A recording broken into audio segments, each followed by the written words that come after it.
and YouTube otherwise. It's me, Seaman Teddy.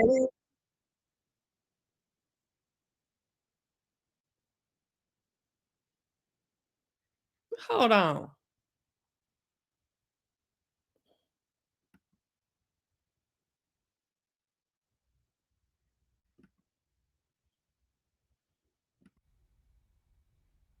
Hello.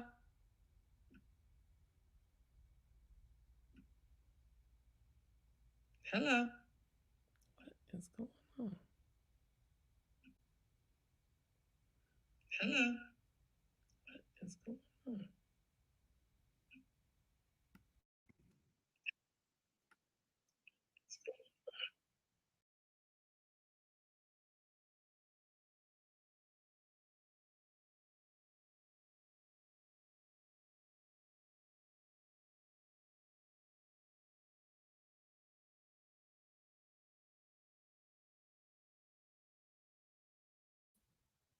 Hey, everybody. How y'all doing? Let's see if this is working. Oh my gosh.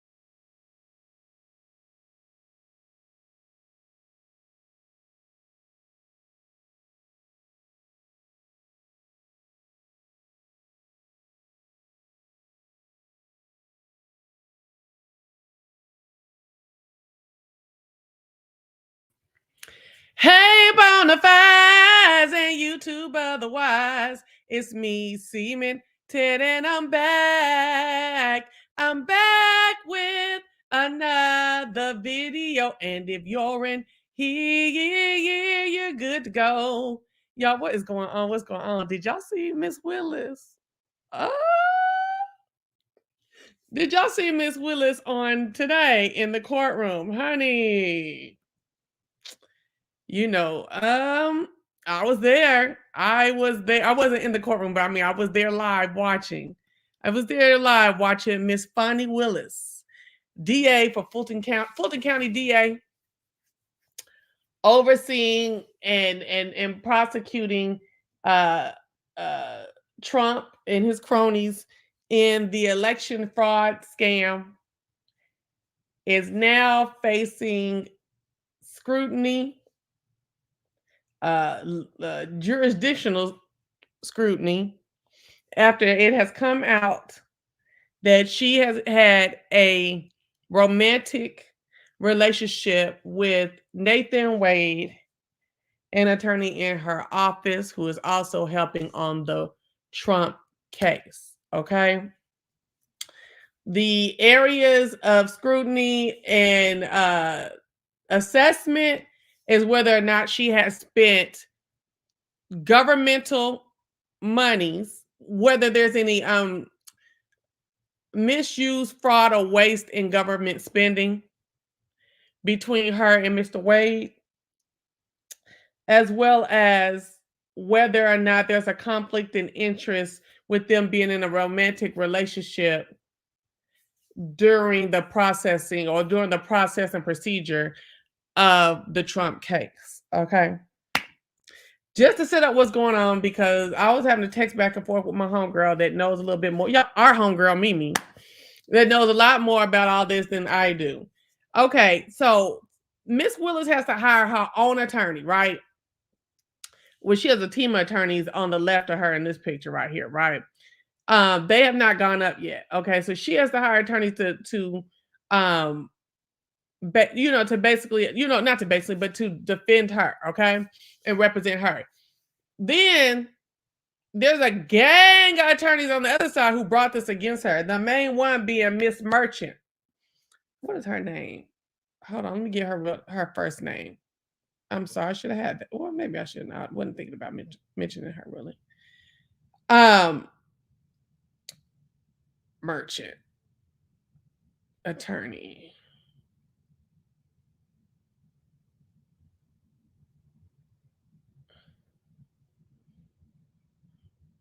Okay, that's not Ashley Merchant. Okay, is the attorney who brought forth the case against her, uh, against Miss Willis, and she was the lead from the other side. The thing about it is, she is an attorney for one of the Trump people. Hold on, let me see who it is, child. I am not trying to be no official news person. Hold on. One of the attorneys who is featured. Okay, hold on, I'm coming. She's attorney for Michael Roman, one of the 19 co-defendants originally indicted in the voter fraud case with Donald Trump. Okay, thank you.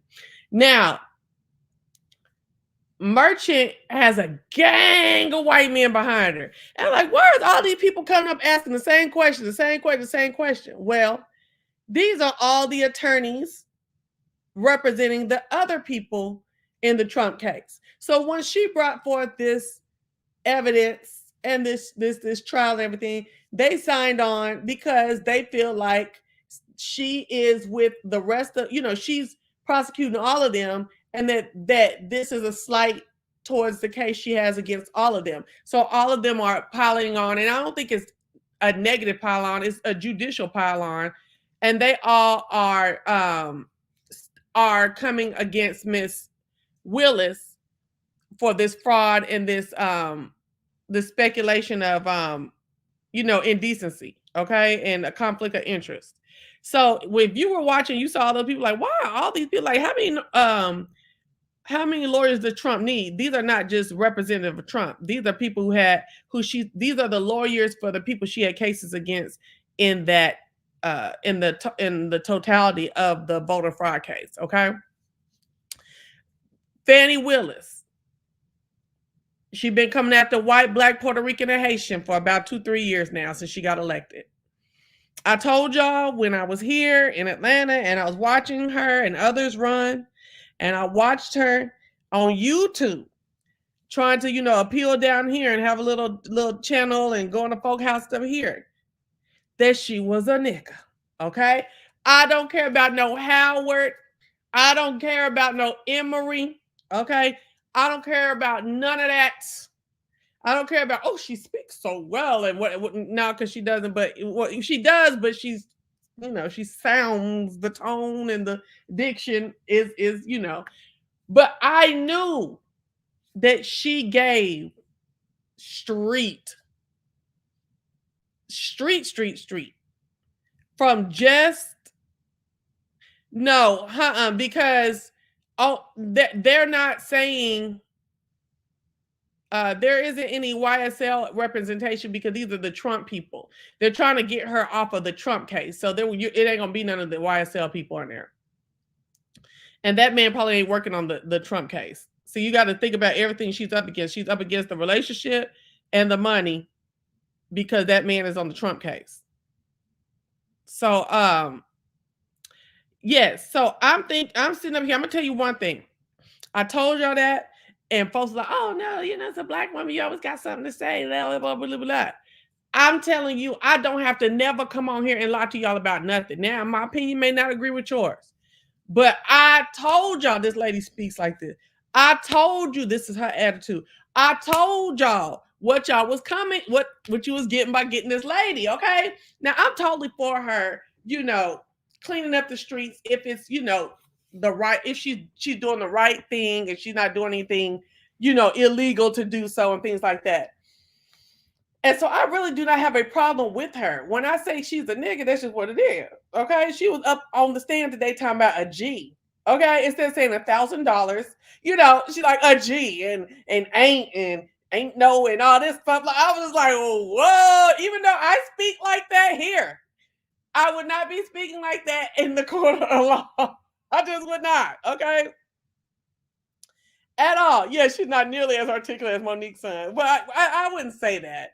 I think she did come in with a heavy heart and was upset because she is being persecuted. And her credibility and all that she worked for is on the line. However, she helped to get it there. And that's just the truth of it. Okay. So I did not watch, I watched probably 5 minutes of Wade's testimony because I'm working. Okay. But I was getting off when Fani got on the daggone stage, okay, or the witness box, okay. So I got to watch all of hers. I even went back and rewatched some certain areas. Oh, my overall opinion, y'all, is she ate a mug. Okay. Do I think she was doing way too much with Merchant? Yes. Okay. Do I think her attitude and her body language and stuff was totally off? Absolutely. With Merchant. Yes. Even the first white man, I forgot what his name is. I did. Was I disgusted by it? I totally was. I was like, okay, lady. Like I'm calling her lady, okay?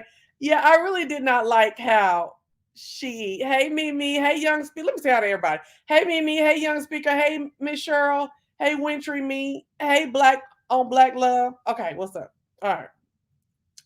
And I'm not saying she ate because I like uh hoodness, ghettoisms, and ratchetry. You know what I'm saying? That doesn't turn me on when we're really handling business. When we're really standing on business, no. That don't twerk for me. Okay.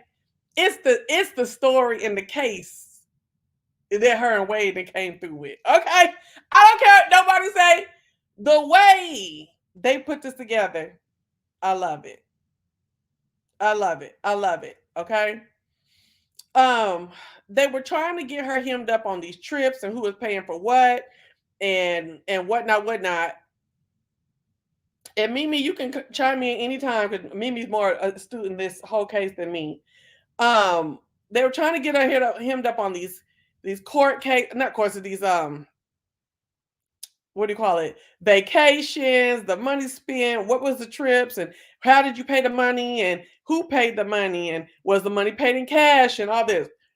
When was y'all together? When were y'all not together? Why did you move from one place to the other and then you left your dad? If you was in danger in the first place, why would you move and leave your dad? And how long did you stay in the other place? And who was visiting you when you was at the other place? You know what I'm saying? And uh I don't know, body. I don't know. I don't know. I feel as though it don't matter about all that. We're trying to see, can they prove that they misused these funds at all? Can they prove that they was together, that these two were together? Um, and notice she only gave that to Merchant. She really didn't give that to the rest of the people. I kind of was feeling some kind of way at first. I was like, oh, so you gonna get more polished, a little bit more refined, act like you got some sense when Master get up here and start talking. But then I was like, oh, that's the wrong attitude. That's base. That's very base. She don't like Merchant. Merchant is the one who sat up and told what she calls lies in those filings that she those three filings she kept putting up. Another thing, I the a white y'all don't understand. A white woman's word over a black man, a black woman's word, it still goes miles in the court of public opinion, in court, in the United States, all this yang lang lang. I feel like she had to be very stern. She had to establish herself as like I feel like that she was standing on both of her 2 feet, and you're not gonna keep flipping and flopping, and you're not gonna say words a certain little way, your little innocent white woman manner. I was here for it once she got it under control. I think the first 10 minutes for uh hold on.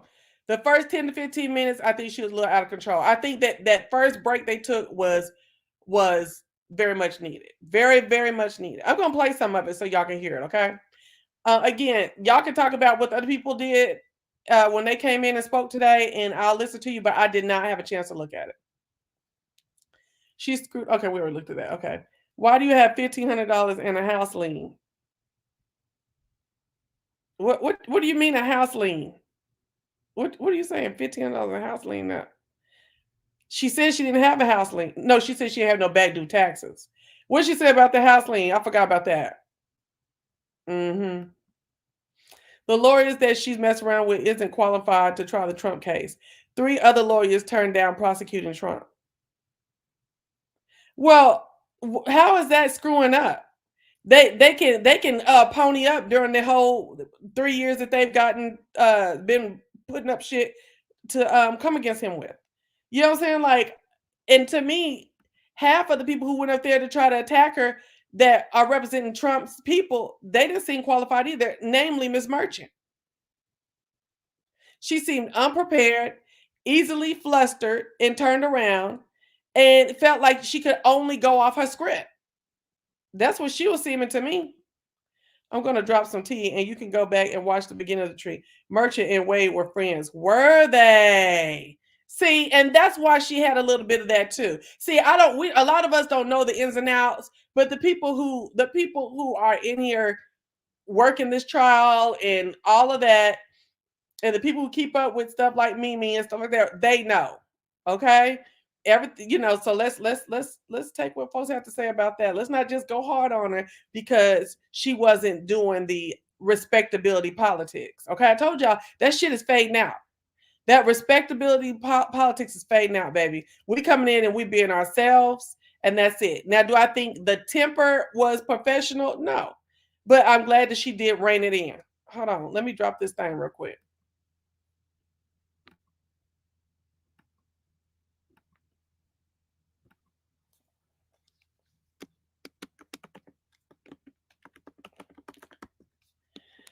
Okay, hold on.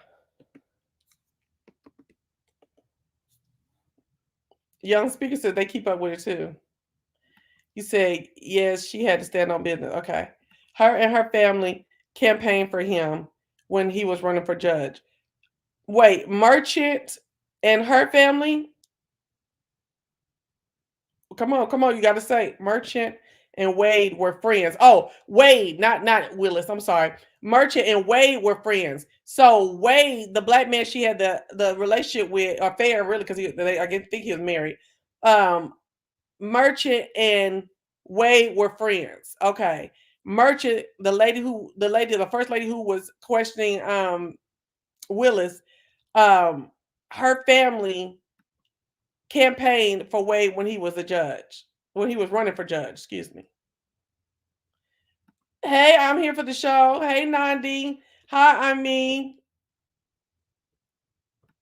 She said it when she said it when he got on the stand. The judge was like, "We do not care." So Wade said, "We used to be friends." I'm not Wade, but Merchant said, "We used to be friends." The judge said, "We do not care." Woo! Merchant was campaigning for Wade. Okay, gotcha. I got you. I'm at work, so I'm gonna be in the comments. Okay. Yes, go watch his testimony from today. Okay, I will. Well, I think I'm not gonna promise. Okay, I don't need it. It's really I don't need it, girl. Because my thing is I had enough fun today, and now let the chips fall where they may. Because bitch, you shouldn't have been doing none of this bullshit. Okay, but anyway, girl, that's what I told Mimi. The judge is sick of this bullshit. Baby, when they got up there and keep asking the same questions over and over, then try to change one word or try to ask a question, get a question answered, and then go 2 more different questions, then come right back to that first question. He was like, baby, she had already said this. And he was going down the line of lawyers. Okay, I know you want to have your chance and everything, but this has already been said. I don't need that for no ground. I don't need that I don't need that for what I got to do. So do something else. He was on it. Okay. At first I was like, damn, this judge is letting them get away with a lot of stuff. But I feel like he was more so respecting her as the district attorney, knowing that hi,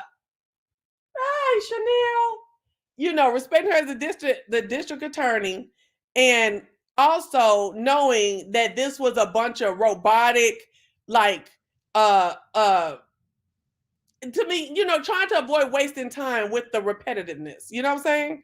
Now, Miss Willis, you was kind of ghetto today a little bit, starting off. Okay, the way your mannerisms, your demeanor, the way you sat up on the jury box and had your hand on your face and all that.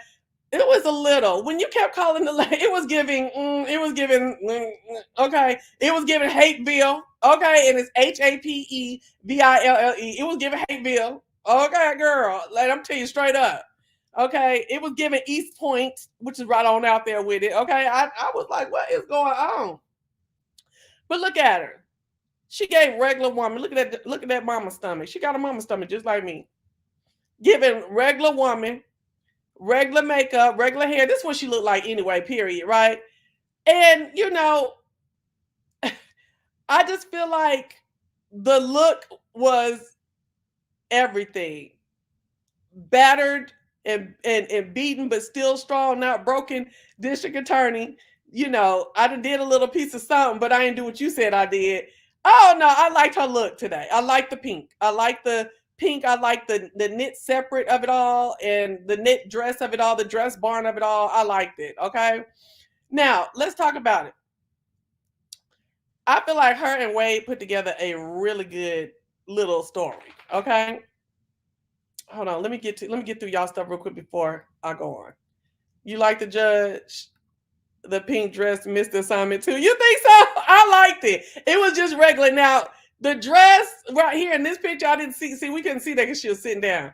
Now, did it look good on her? No. But when she was standing up, no. But when she was sitting down, I think it looked good. It looked like I'm at work. I was in my office watching this shit. I just decided to come on down here and get my testimony. Ain't no thing. Y'all ain't got shit on me. Not a stain on me. That's what it was given. Okay, for me. Okay. Was it when you see it like this? It ain't the best. Let me give you another picture real quick. Hold on. Look. Okay. Not a stain on me. Okay. And I love her hair with a little bit of highlight in it. Okay. The judge and that 5-minute break after Willis called Merchant a lie took me out. I got zero work done after that. I was focused and entertained. Okay. But when she said, these are lies. It's a lie. He's like, okay, let's take a break. And that's what she said. Look, listen. If you're going to take her, you ain't going to take her crying. You ain't going to take her begging. She going to stand up. And that's what a lot of us need to do sometimes. Show up how we authentically are. Even if folks are taking it back at first. Because I admit, I was taking it back at first until I kind of settled into her. And I started kind of like trying to like understand why she was giving. It's a reason why people do stuff. Why she was giving what she was giving. You know what I'm saying? Okay. Hey, CMAC TV, not East Point, LA. No, she wasn't giving Cascade, baby. She wasn't giving Cascade, not where the mayors and them and the Candy Bursts them live. Baby. She was giving East Point, where Candy and them came from. Okay. They did the reverse. Candy came out, she went in, okay?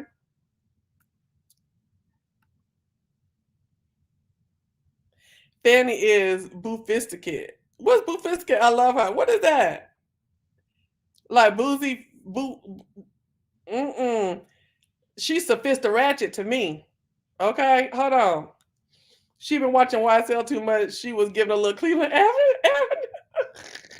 Too close down to the nature of the case and the pink. Really? I think the pink gave her a woman's touch, especially if she's gonna have a stank attitude at first. I think it gave her more femininity instead of a hard black or a hard blue. Yeah, she more Old National. Okay, her leave out is looking like time for an appointment. I ain't mad at it. Okay, is that the leave out? I thought it was just some. I thought that was all her hair. Which okay, exactly. She was being herself. Yeah. Okay, hold on. Yes, Miss Grey Goose and hold the wine. Wait a minute, what? Because I was sitting there trying to text Mimi. I didn't hear what she said about Grey Goose. What did she say about Grey Goose, Mimi? Okay, so now the whole thing is, like I said, they got to get her on when the relationship started and ended, and they got to get her on how the money was being spent. Okay. She came out off rip They done came all into her tax liens, lien on her house. They start talking about the money, and she introduced the cash notion. Oh, I paid stuff in cash. My daddy raised me. You know, her dad was a former Black Panther, right? My daddy raised me. Not that that has anything to do with it. I'll just give you some insight. My daddy raised me to always keep money at the house. Okay. And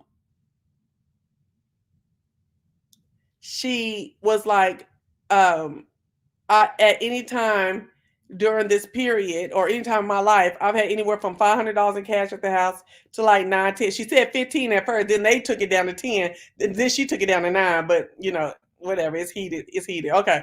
So she said she can have it anytime.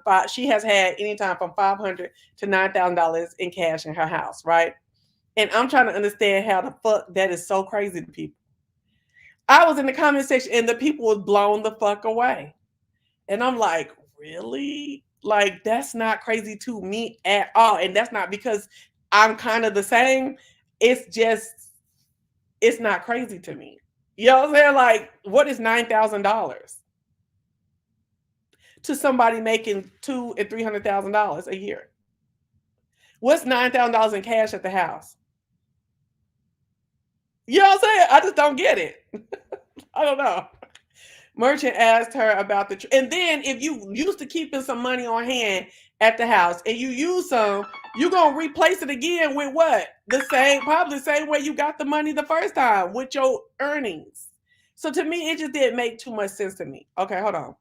Merchant asked her, hold on, let's see. Merchant asked her about the trip tasting, but she says she don't like wine. Oh, the trip wine taste, but she says she don't like wine. Grey Goose is her choice.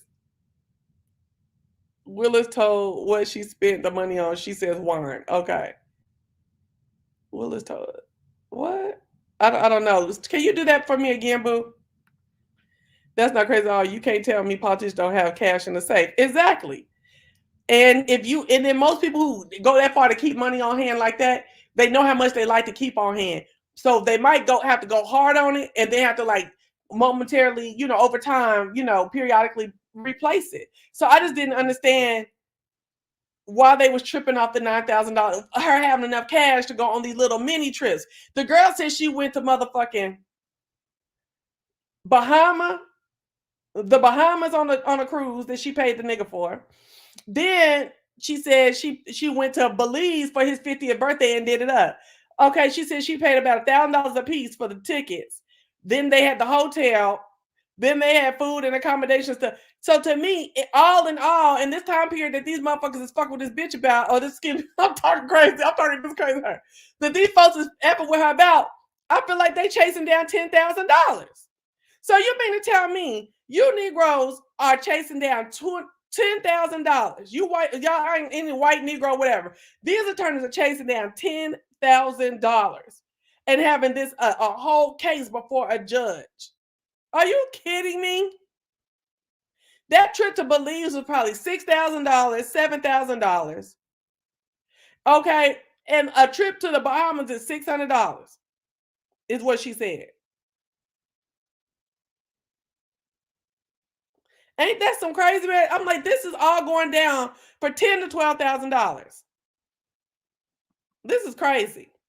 Fanny chickens are coming home to roost. They might be though, because I believe to even be involved with anybody, even question on to do any of this with this man is crazy to me. In the position that she was in, one too many people in the courtroom know she's a woman. One too many people know she's a woman. No, it's all public eye. She got to then go and get a jury for the Trump case. She needs to look on TV as feminine and as soft as possible, especially if she knows she's coming on with this type of attitude. And I am the same way. I've been trying to look and present as fit. That's why I want my hair. I keep my hair long. I know y'all seen it short, and that's why it don't stay short long.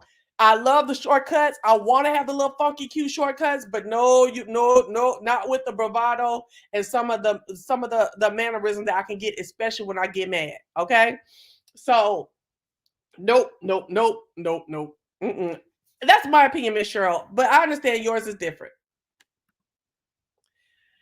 Okay, now I didn't understand how she did all that for his 50th, but he never gave her a gift over $100. I don't believe that. Right, but wait a minute. Wait a minute, because she said when her birthday was. So wasn't her birthday? Hold on, let's talk. Because this really wasn't even a whole year of a relationship, right? Was this a year? This was 2 years of a relationship, right? Mimi, how long was this? I can see if it was millions. We're talking about all this for $10,000. Exactly. Fani let the cops off for killing. Ooh, Mr. Brooks. Now they no longer need her. That's the man at the. How you gonna let the cops off for the man at the Wendy's? I ain't know that. See, I you know, no, I don't like that at all. So, what was I gonna say? All right, so she's saying that she paying cash to the man whenever they did things, right? And then they established that she had to move from her house to a condo.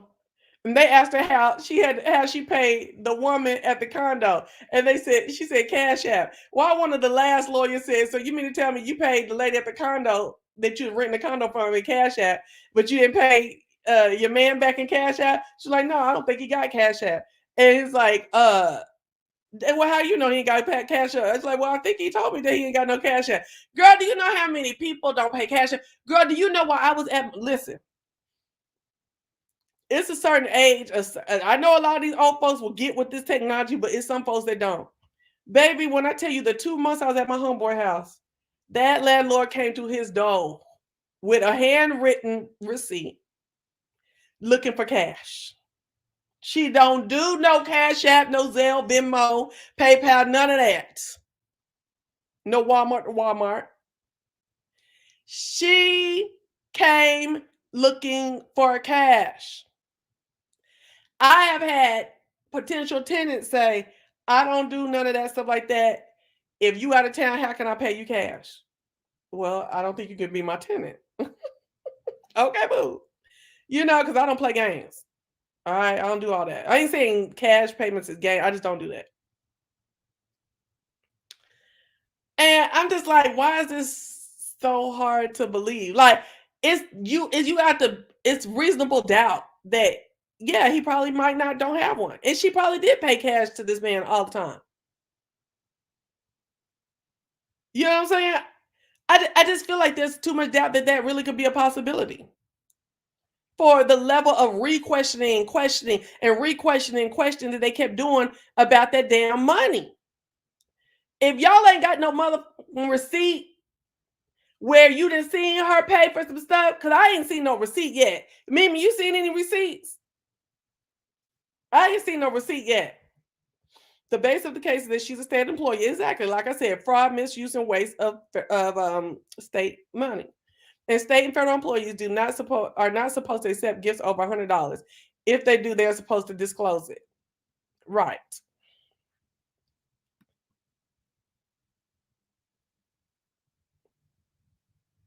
No, they're not supposed to be disclose. They're not supposed. I respect yours too, Miss Cheryl. They are not. They are supposed to disclose it if it's while on the job. Because if I gave her something for $4,000, I can. As long as there's no conflict of interest, like there's no kind of work I'm finna do for her or she about to do for me in the respective in the respective way of things, legally. You know what I'm saying? As far as her position or my position.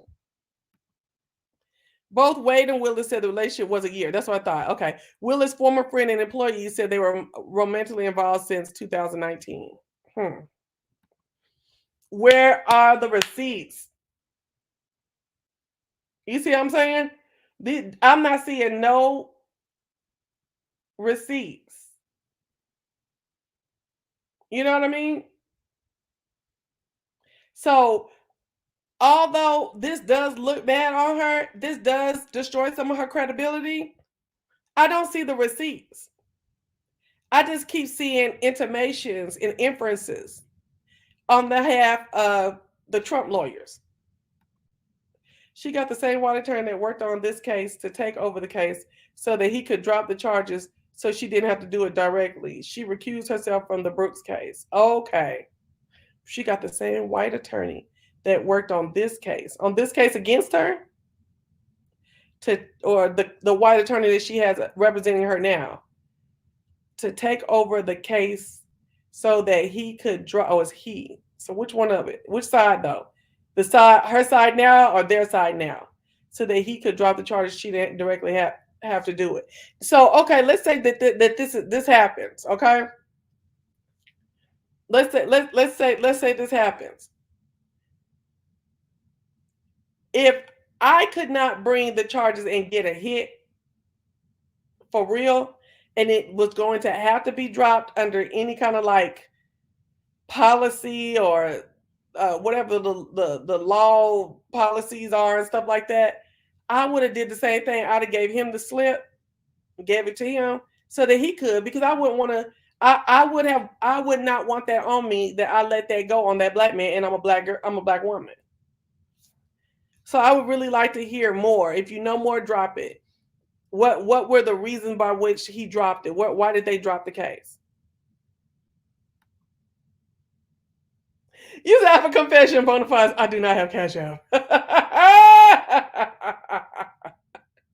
I do not have Cash App. Okay, so anyway, I want y'all to listen to a part of this. Okay, wait a minute. What's the other part? Then they start to try to establish their first. Oh, okay, hold on. So somebody said, okay, so wait a minute. Let's just put all the legal part and ramifications away. Let's talk about when she starts talking about their relationship.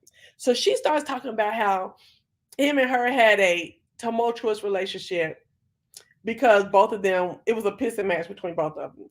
She said he told her that a woman can't do nothing for him but make a sandwich. And she said that a man ain't a plan for her and she don't need a man for anything. So that's why she paid back the shit all the time. I said, these niggas sat down and came up with some shit, nigga. They sat down and came up with some shit.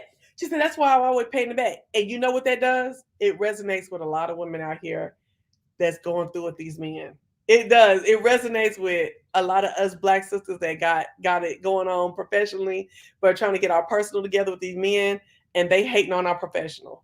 Or they can't match up, or they feel some kind of way about the professional, or they might like the professional for the the extra income it brings, but they don't want to hear nothing about it, and they don't never want it to come across, come to them in any which way that might stab at their ego. You know what I'm saying? So it plays on our emotions too, baby. But she's trying to make sure that her jury pool is not too fucked up. Not when she if she still gets to stay on the Trump case. She's trying to still appeal. Okay. And honestly, I believe this really could be happening. This really could have been happening. I really do believe this, because I said, look at the big bad DA having trouble with the man.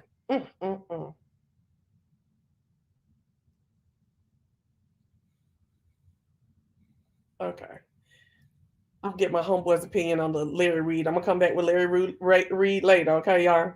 Hold on. Let me see what I told Mimi earlier. Hold on. Where Mimi at? What?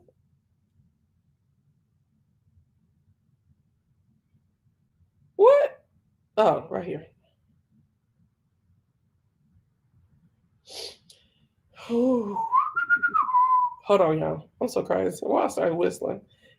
It's a coping mechanism that I picked up.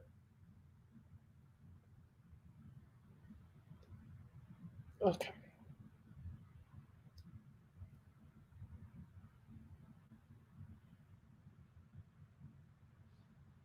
Drop your comments. I'm gonna read your comments in just a minute.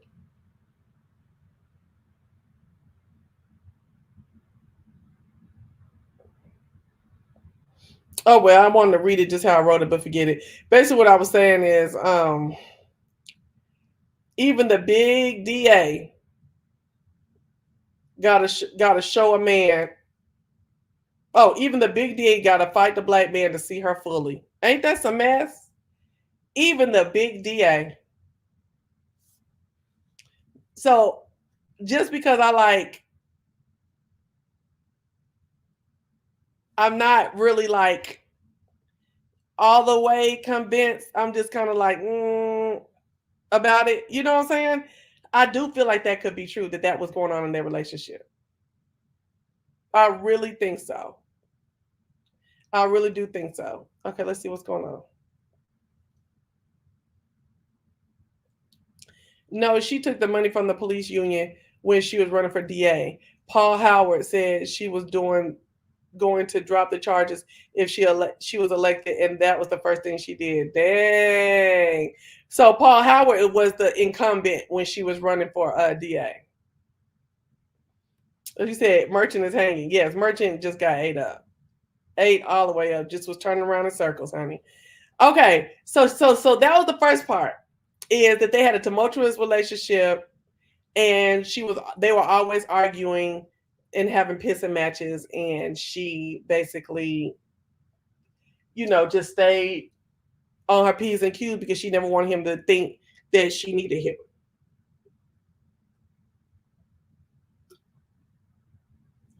So then they start saying, "Was you ever with him after a certain period of time?" And she was thinking they were inferring sex. And he was like, "No, I'm not saying that." She was like, "Oh, okay, because the cancer that he had would not enable that. He wouldn't be able to do that, and that's without me trying to emasculate him." I said, "Girl, did y'all talk about that part? Did you and Wade talk about that part?" Even though earlier in the her testimony, she did say that they have talked about nothing substantive about the case since the case against them, since everything has started. But I'm like, whatever. I don't know. Now their testimonies I heard are matching up. I read some articles before. I only saw her testimony, like I said, but they're saying that their testimonies are matching up, and I don't know. I feel like they got this together to come back. I really do. I feel like if this isn't true, this is a great, great defensive play. Okay. So let's see. You said, do you think Willis was effective in proving the relationship ended before Trump prosecution?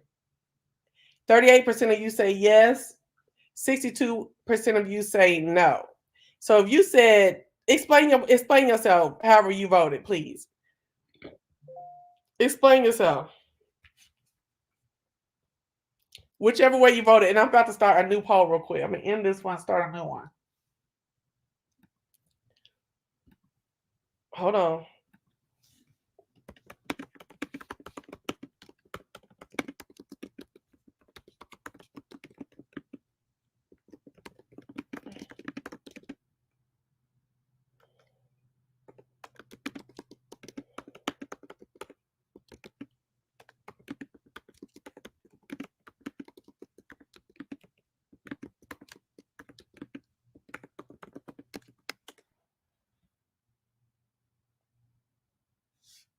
Oh, shucks.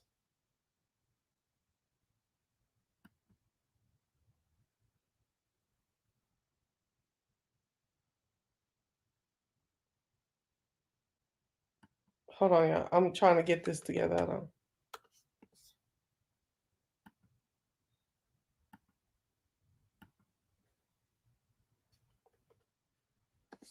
Okay, there it is. All right, let's go back to StreamYard. Okay. So I guess y'all just standing by. You ain't gonna say nothing about it. Hold on, let me drop my link one more time. So why was she not effective in showing that the relationship ended? They can't show nothing. They're not showing nothing that the relationship was still going on afterwards. They talking about they about to summons some information from Delta Airlines. My thing is, on the first day, why didn't y'all just put it out there what was going on? Like you quit asking all these questions. Maybe you're trying to hang her up today. No, but this is the end of that side's testimony or that side's witnesses today, right, Mimi? Today was the end of that side's with questioning, not witnesses, questioning, right? I don't know. I think that she did all right. I think she did all right. I think she showed reasonable doubt in what they were saying against her. Let me get in here real quick and I'm gonna let y'all hear a little bit of what she had to say. I thought it was her side was saying that they had more witnesses tomorrow. It was her side, not Trump's side.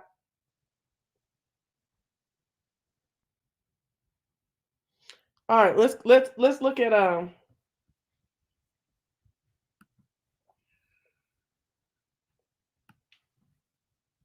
you stay in my face, Chanel, don't you? God, dog. All right, it's 50-50, only 2 votes on whether or not she was effective in showing. Y'all vote and ain't even saying why. All right, hold on. Let me get in here and look up Miss Fani.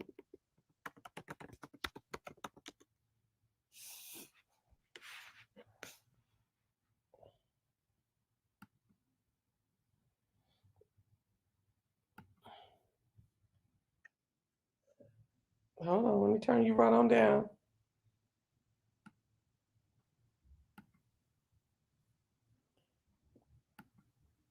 Let me share.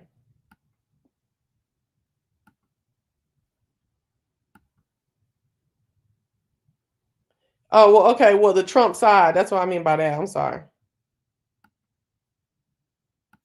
Trump people now. Trump people now. Come on, skip it.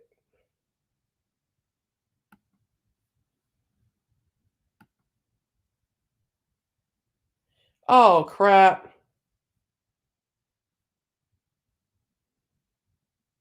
You were living between 2019 and 2021. So you want to start with the lie that he lived with me in South Fulton in 2019, the home he's never been to? That's one lie you told in your document. No. Judge, I didn't ask her about that. Ms. Merchant, I want you to ask a very precise question. That's another thing. Merchant, she asked very vague questions that could have been going on at any different time period. Her point should have been to establish timing and stuff more accurately than what she did.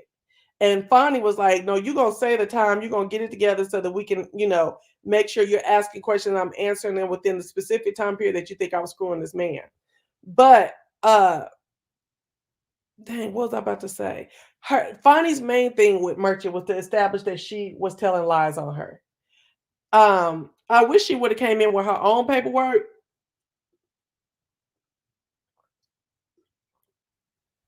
From them filings Merchant did on her, highlighted and ready to go. But she didn't. She had to get somebody to go get a copy of them. Hold on. All right, so let me share this real quick.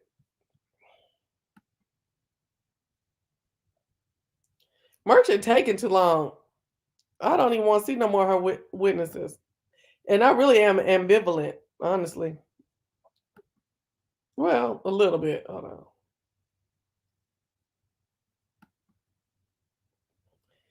Okay, present, share screen.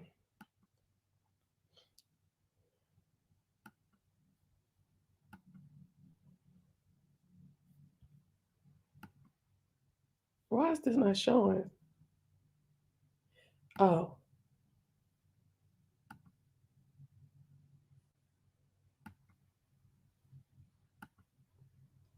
What is, because I got this as a background, that's why. I said, what is going on? Okay.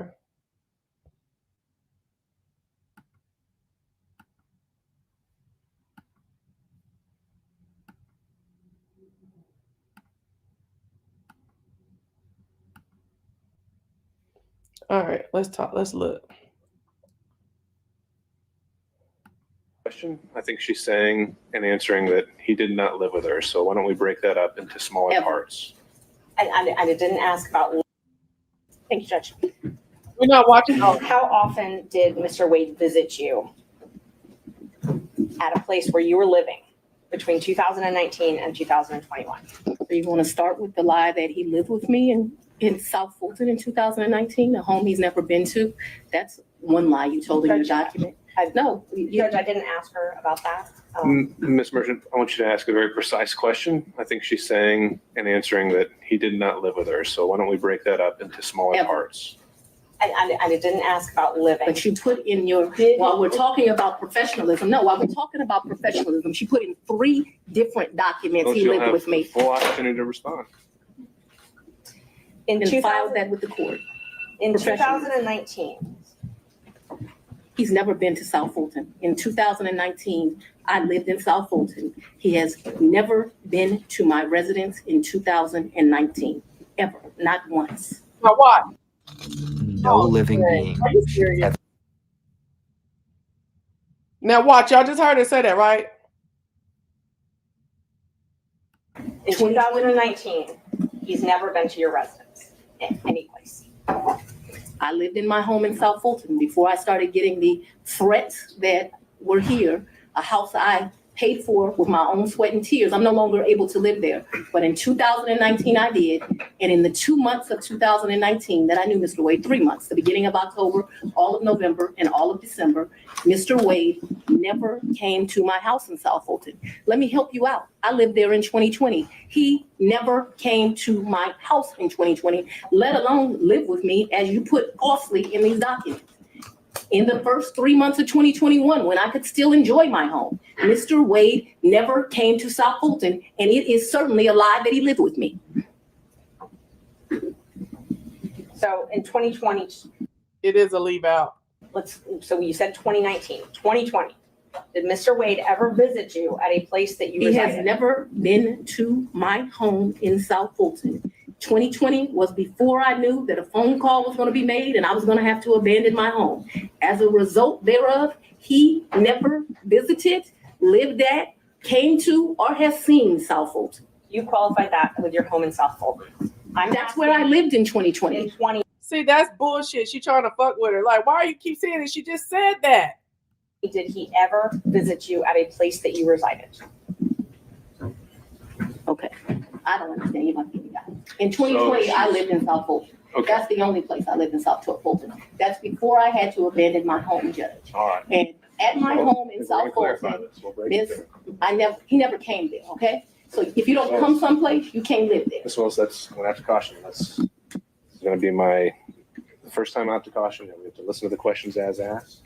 And if this happens again and again, I'm gonna have no choice but to strike your testimony. So we need to break this down. Ms. Merchant's question, I believe, was asking whether you lived anywhere other than South Fulton.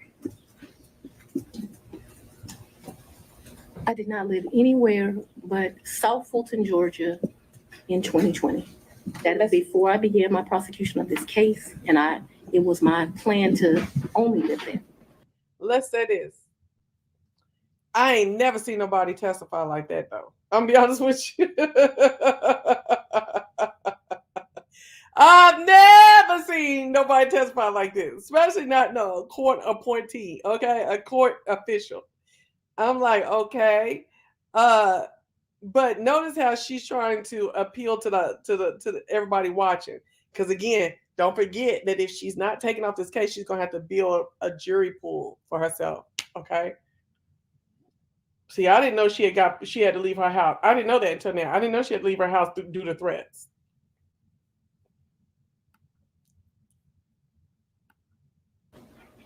Did Mr. Wade ever visit you at the condo that you leased from Miss Yurdi? He visited that condo, yes. He did. Yes. Did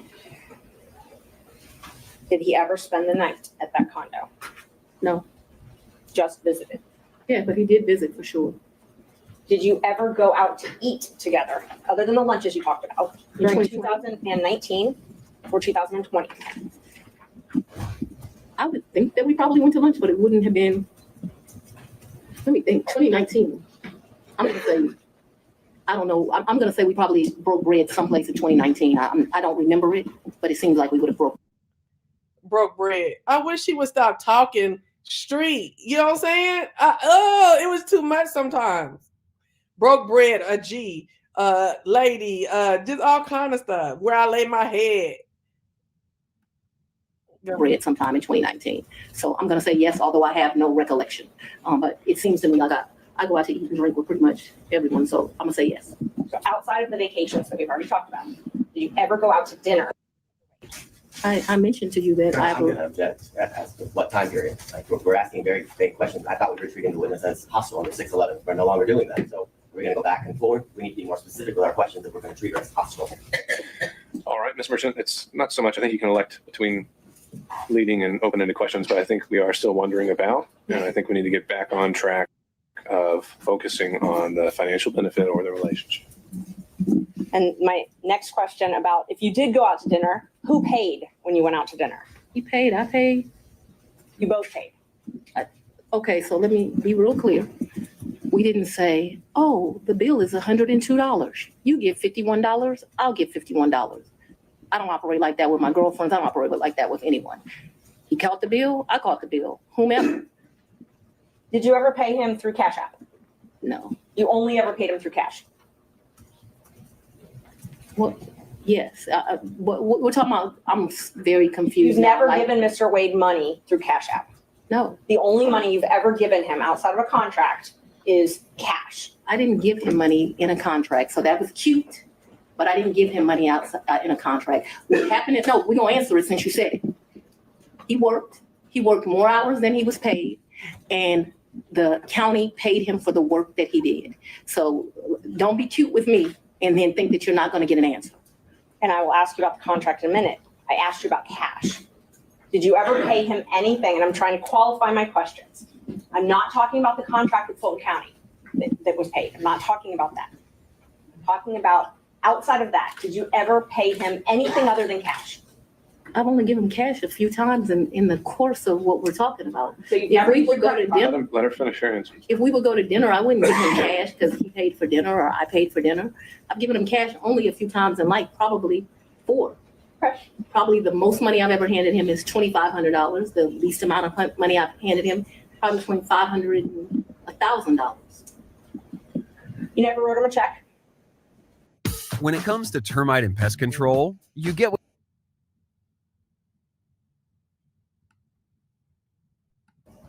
Ma'am, I don't have checks. So you have no proof of any reimbursement for any of these things because it was all cash, right? The testimony of one witness is enough to prove a fact. So my Are you question was, telling do me you that have I'm any lying to you? Is proof? that what you're intimating right here? I'm asking if you have any proof that you paid him any I of mean, these the proof monies. is what I just told you. You have no written proof. Is that correct? So I have some, probably some transactions like in Belize. I probably spent $500 on my card in Belize. I spent $900 on each of our tickets to go to Belize. I did the $700. I probably got some minor expenses in Aruba that would be on a card. But for the most part, for those trips, other than, so the 2 cruises, I gave him money for those before we ever left. Because they were pre-booked. Let me answer. Well, the question was if you had any written proof. And so So I've answered you that I've had written we can proof move of to the next question. If you've answered if you had any written proof, and that was my question. I want to make sure that we're clear that for the 2 cruises. Judge, and that's I the asked if cruise she gave plus him written Aruba. proof. We're not going to talk over each other. Ms. Merchant, she answered your question, so we can ask the next question. Ms. Willis and Ms. Cross will have plenty of opportunities to let you clarify your answers when it's her turn. Thank you, Judge. Knowing your role as district attorney, you know that public funds are scrutinized and money is scrutinized and things like that. You And understand. I'm sorry, go ahead. You understand you're under a microscope. You have reporting requirements, all of those types of things. You have no record other than your testimony of the money that you've given Mr. Wade. You've already asked that question. Let's keep going. When you took office, you had a tax lien of $4,600. Did you pay that with cash when you made that tax lien whole? I probably paid through, however you pay. Okay. So, but you were saying that you had amounts of cash. You still had that lien in 2022 when you were dating Wade and going on these trips. She acted like the IRS accepts straight up cash for a payment. Girl, shut up.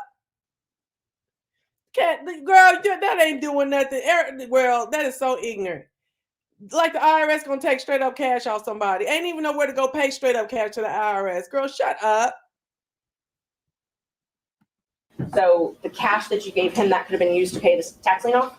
You gonna tell me how to pay my I'm gonna bills? object. This is not relevant as it relates to why we're here today.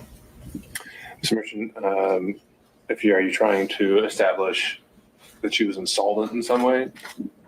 I definitely was trying to establish that she did not have these mass amounts of cash that she's talking about, yes. Re-ask the question. You had a tax lien in 2022, $4,600. Did you say I did? And you did not use this cash that you had to reimburse Mr. Wade to pay that off, correct? No. Okay. I went shopping too when I didn't pay it off. And you talked about, you gave a lot of interviews to some authors of a book called Fani, right? I would not characterize it as a lot. I probably have spoken to them. You're not 2 or 3 times. Last question is relevant as to. I think it's already come up. Finances are discussed in the book. I'll overrule that. Thank you. Ms. Willis, you can continue your answer. What came up with Mr. Wade as it relates to hearsay statements that he was asked about in relation to what Ms. Willis may or may not have said in relation to an author. So it's not relevant to the testimony that's occurring at this time. I think Merchant. I make a sacrifice again. And what I was not talking about is being district attorney. Once you get elected. Good one. Hold on.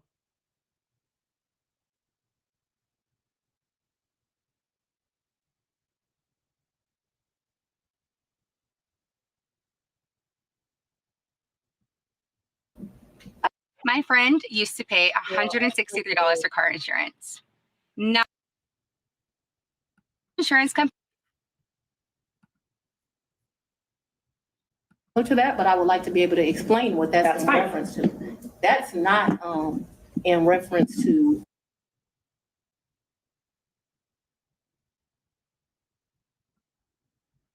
Book, and I will give you a chance to say if this is a misquote. You're quoted, when they asked you about if you wanted to run for office for DA, you were quoted, "I really don't want to be financially effed up again." Do you remember saying that? So what that refers to, so that. My question first is if you remember saying that. I remember saying something similar to that, but I would like to be able to explain what that's in fine. reference to. That's not in reference to anything else. It was a huge sacrifice to be district attorney in Fulton County, huge. I was doing just fine. I had a municipal court judgeship that was paying me $100-something thousand a year, and like you got to show up twice a week. Easiest thing I've ever done in life. I also had private clients that were paying me to represent them. So I was able to have a law practice and that. Raising 2 daughters by myself, there were times in life where things were hard. And so I was telling people, I don't really run for DA. I don't want to run for DA. I'm in a good position right now. I got this easy job that I enjoy, being the chief judge of the city of South Fulton. I'm making money at the law firm, and I'm not sure that I want to make this sacrifice. And why does it always have to be me? Eventually, I prayed. I think that I was the appropriate person. I think that I did that. So when you're referring to that, what I'm saying is, why should I make a sacrifice again? And what I was not talking about is being district attorney. Once you get elected district attorney, you're in a fine financial position. I make over $200,000 a year. What I was talking about is I ran for judge. When I ran for judge, I took $50,000 of my personal money out of my retirement. And that money ended up being lost. And I know when you bet on yourself, you're going to have to bet money on yourself. And so what I was talking about was not wanting to go through the personal financial expense of running for office. By no means did I think that I was going to be financially in a bad position once I won. Let's talk about what I was up against, because it's important to understand that comment. I had a district attorney who had been here for 24 years. People, no, it's very relevant as to what my mindset was about this. So I'm trying to answer your question. So what I was saying is Taylor, still into finance. right, but it is about my finances. If I didn't, nobody put me in this seat. So I had already run for office once. I had spent $50,000 of my own money running, and it was vamoose, nothing. And so when I'm talking to those offers, I'm talking about the contemplation of the sacrifice of the run, not the sacrifice of once you become DA. The odds were against me. I was likely going to lose the election based on who I was running against. So that needs to be in the. Baby, they tried to do her off of this book called Find the Votes. Okay, because that's what Trump said to the people on the phone when they were saying that they would lose. He was like, find the votes, get them any way you can. So she does some interviews in the book, and they're gonna want to take one line that she said anytime about when people were asking her about running for district attorney. She doesn't want to be effed up financially. But they trying to make that seem like she said that, like, oh, once I get in here, I could be effed up financially after taking this job, to make a case for why she might be fucking with money with this man. Girl, I'm so glad she did not let that bitch run her over, and she told the damn like what it was. Oh my gosh. The appropriate context. Isn't it true that the authors also wrote, and you can dispute this if you'd like, that you were broke after that race? The 2018 race. Yes. Yeah, that was a hard race. I wasn't broke like I didn't have any. So broke is relative to depending where you are, but that hurt to lose that $50,000. So I'm sure my mental mindset was like, I just gave $50,000 away. Right. So they characterized it from their conversations with you that you were broke, you had poured your own money into the campaign, and you weren't able to pay your own bills because of your client. Okay. I ain't no private lawyer, and I don't get paid no $200,000 a year. And I just got $550. I just paid $50,000. Shit, really, it's $62,000 when you get done with everything that had to be done in the house. And baby, and I got to pay it back. Hers is just gone in the wind, baby. And at least I still have something to pay it back with. You know what I'm saying? Hers is just gone in the wind. So I feel her on this, bitch. Clients couldn't pay their bills to you, and you had a paltry array of family and asset forfeiture cases. It says you were trying to make it month to month. Is that an accurate depiction of your financial situation at that point? I would want to read that, but I don't remember clients not being able to pay their bills. Or May I approach this? you can't. You may. Page 30. I have not read this book.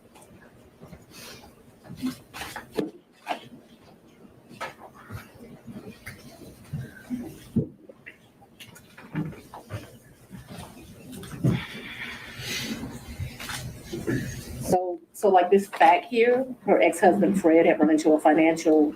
I have no information I about didn't that. ask you about that. I just asked about what they represent from their interviews with you, that you were broke and that you had clients that weren't able to pay their bills. Can you show me where that is? Because this is where you put the tab, so that's where I read. Broke, couldn't pay their bills. Yeah, I'm sure I characterized myself as broke as leaving that $50,000. I don't know that I had her nascent law practice at paltry rep. Well, you just. I didn't have. Ms. Merchant. I thought I had a law practice. So this is not correct. I'm sure it's just, I didn't have any asset forfeiture cases. So I had one case where they had took one of my clients' money at the airport. I don't know if that's what I don't know. Paltry rate.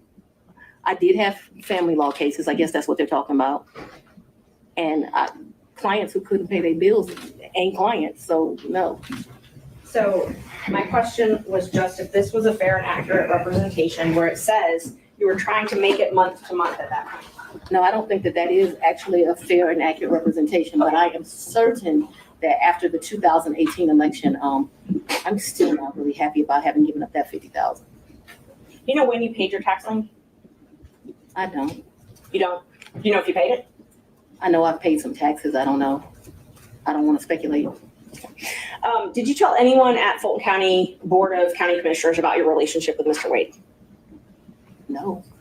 Did you disclose your relationship to anybody at Fulton County? Hi, Mark Barden at Sandy Hook Promise here. When the gunman shot his way into Sandy Hook Elementary School,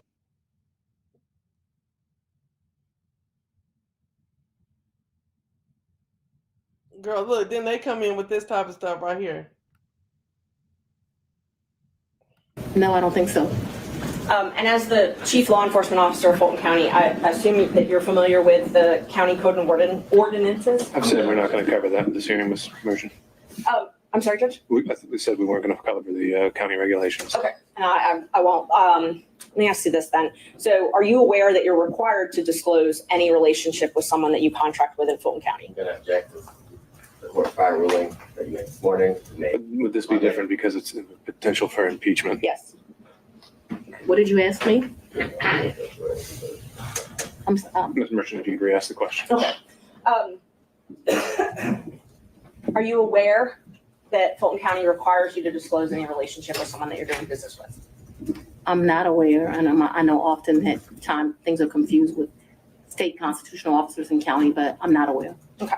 So it's not so it's your understanding that you don't have a duty to disclose the She's relationship? answered that question. Let's keep going. What y'all think of the judge?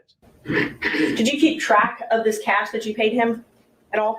I I don't understand. Did you keep track? Did you keep a ledger? Did you keep track of it? So I've only given him cash, as I mentioned, 3 or 4 times. There's no ledger. This is friends handing money off to each other. So the answer is no. I You didn't keep think track. you've already asked whether there was any written proof whatsoever. And she's Yes. answered that. Okay. So we've covered this. Let's move on.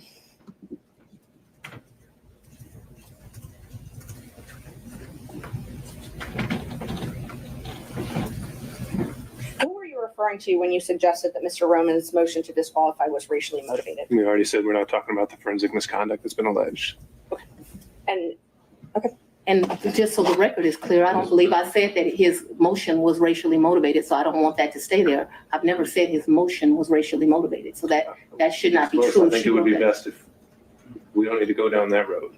We're going to save that for argument. So, and that's one thing. He kept trying to keep her from talking too much, but she kept talking. But I think the judge should not have even allowed a hearing.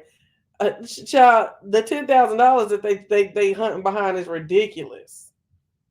I feel like I would have a case against them on fraud, misuse, and waste. Okay, for real. When I came up out of here, I would.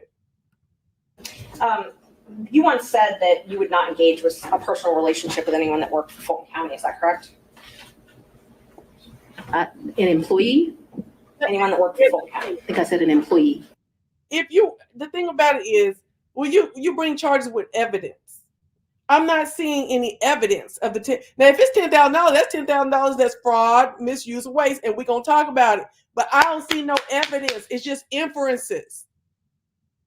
I'm not saying $10,000 is too low for this case. I'm saying if she did it, show she did it. That's it. Okay. So that's the qualification you give an employee. You would I think that's the statement that I made. So if you want to quote me accurately. So it's your position because Mr. Wade was not an employee, or it's your position he wasn't an employee, correct? Mr. Wade is not an employee, and he will tell you that over and over again. Just one moment, Judge.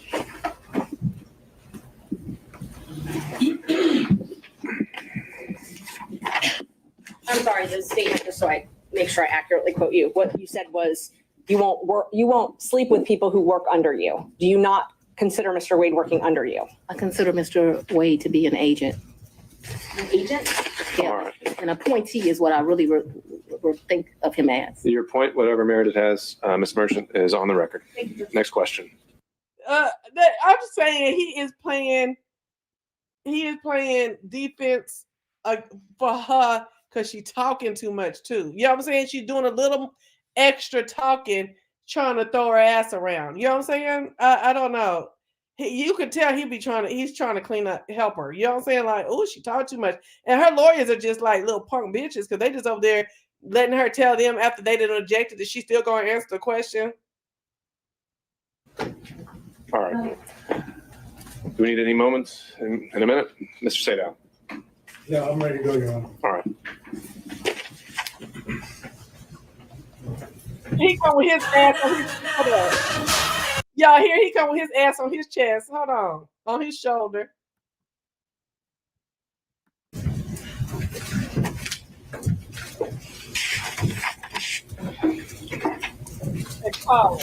I'm going to try to ask you questions that you can actually answer without having to explain, okay?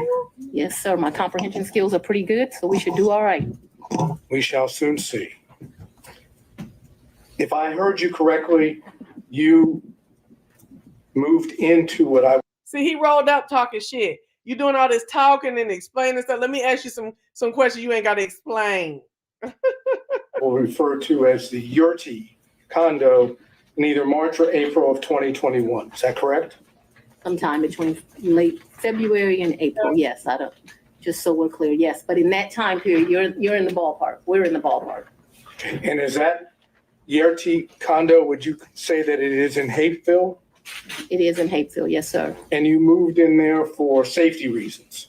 My father, yes, I moved in there. We were concerned. My father was terribly concerned about me continuing to live at the house. And so that we're clear, people came to my house at 5:00 in the morning about the police brutality cases, saying I was going to have a wake-up call.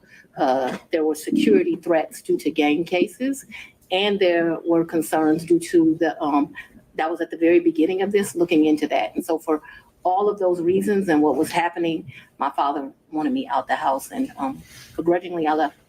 Okay, so the answer to the question was a yes for safety reasons, correct? Those were all of the things that caused the safety concerns. I'm sorry. I'm not questioning whether they are or are not safety concerns. I just asked that you moved into this condo, the RT condo, Right. for safety reasons, right? Yes, At the time that you moved into the condo, be it from February to April of 2021, yes, was your father still living in your house? right, because my father, That's yeah, all I ask you. but I get to explain the answer, sir. I don't know if there's an explanation. If I ask you, was your father still living at your house? The answer is either he was or he wasn't. Yes, but you are going to get to argue at the end of this, as we both know. I'm not gonna argue And so anything. I I'm would gonna like to ask- be able to explain why. I'm gonna. And so, yes, because my father is an older gentleman, he was worried about COVID and he stayed. Ms. Willis, I'm gonna have to say that's the second time. Whenever we have to put a pause, stop testifying, okay? You'll have a chance to explain yourself. The question was whether your father was not staying there at the time, and you're clarifying that in your answer as well. You can have a brief clarification, but it shouldn't be something that reaches well beyond the question. All right, Mr. Sadar, you can re-ask the question. We'll see where it takes us. Okay, thank you. Was your father still living in your house at the time you moved to what I would refer to as the Yurti condo? Yes, sir, he was, due to his concerns related Why do you to think COVID. they say so much on where the father The was? safety concern was that there was potential danger at your house. Is that correct? Yes, my address had been exposed, so yes, there was concerns about potential danger at my house. Okay, so anyone staying at your house in the time period after you went to the Yurti condo was still in danger, correct? Yeah, well, no, he did. I think you, And you think it's your attorney, Ms. Willis. Sorry, Mr. Bott, your objection is speculation Yes. to the question of Speculation. whether someone was still in danger at her condo, I can, Just let her answer the question. or Mr. Sadar wants to rephrase. I'm not I sure. was able to I've got understand it. I've got the objection, and then I have, I'll withdraw the objection. You can move forward. Okay. So, and I remember the question, so I can answer it. but you can now that the objection's been withdrawn. Can you try to answer that question? Was Yes, there still a safety concern I was. for people staying at the house? Yes, I was very concerned about my father still living at the house. However, if you have dealt with an older gentleman, he was not leaving the house despite my urging him that I thought he should leave as well. He did not want to leave the house because he was particularly worried at his age about COVID. But that became, I don't want to say, I was not happy with that decision of my father's, but I can't ultimately make him leave. And he stayed there too long, in my opinion. Okay, thank you. During that period that you left to go to the Yurti condo, did any of your children stay at your house? So I don't think that they were there at that point. Certainly my baby wasn't there. I'm talking about this entire period. We're talking about, if I remember correctly, and you'll correct me, I'm sure, you said that you stayed there at what I would call the Yurti condo until January of 2022, correct? Yes, Okay, so I'm asking you in that period, which would be February to April of 2021 until January of 22, did any of your children stay at your house? and you don't have to yell at me. I'm able to understand. So I would ask you to not yell at me.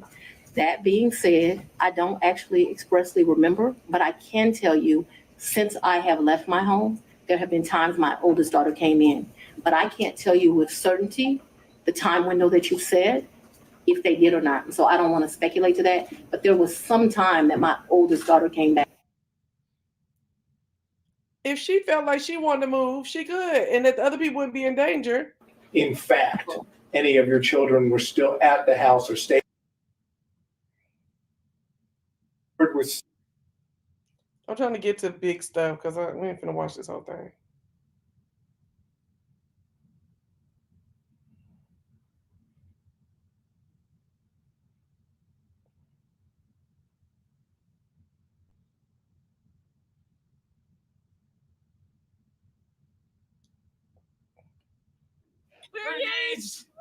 Congrats.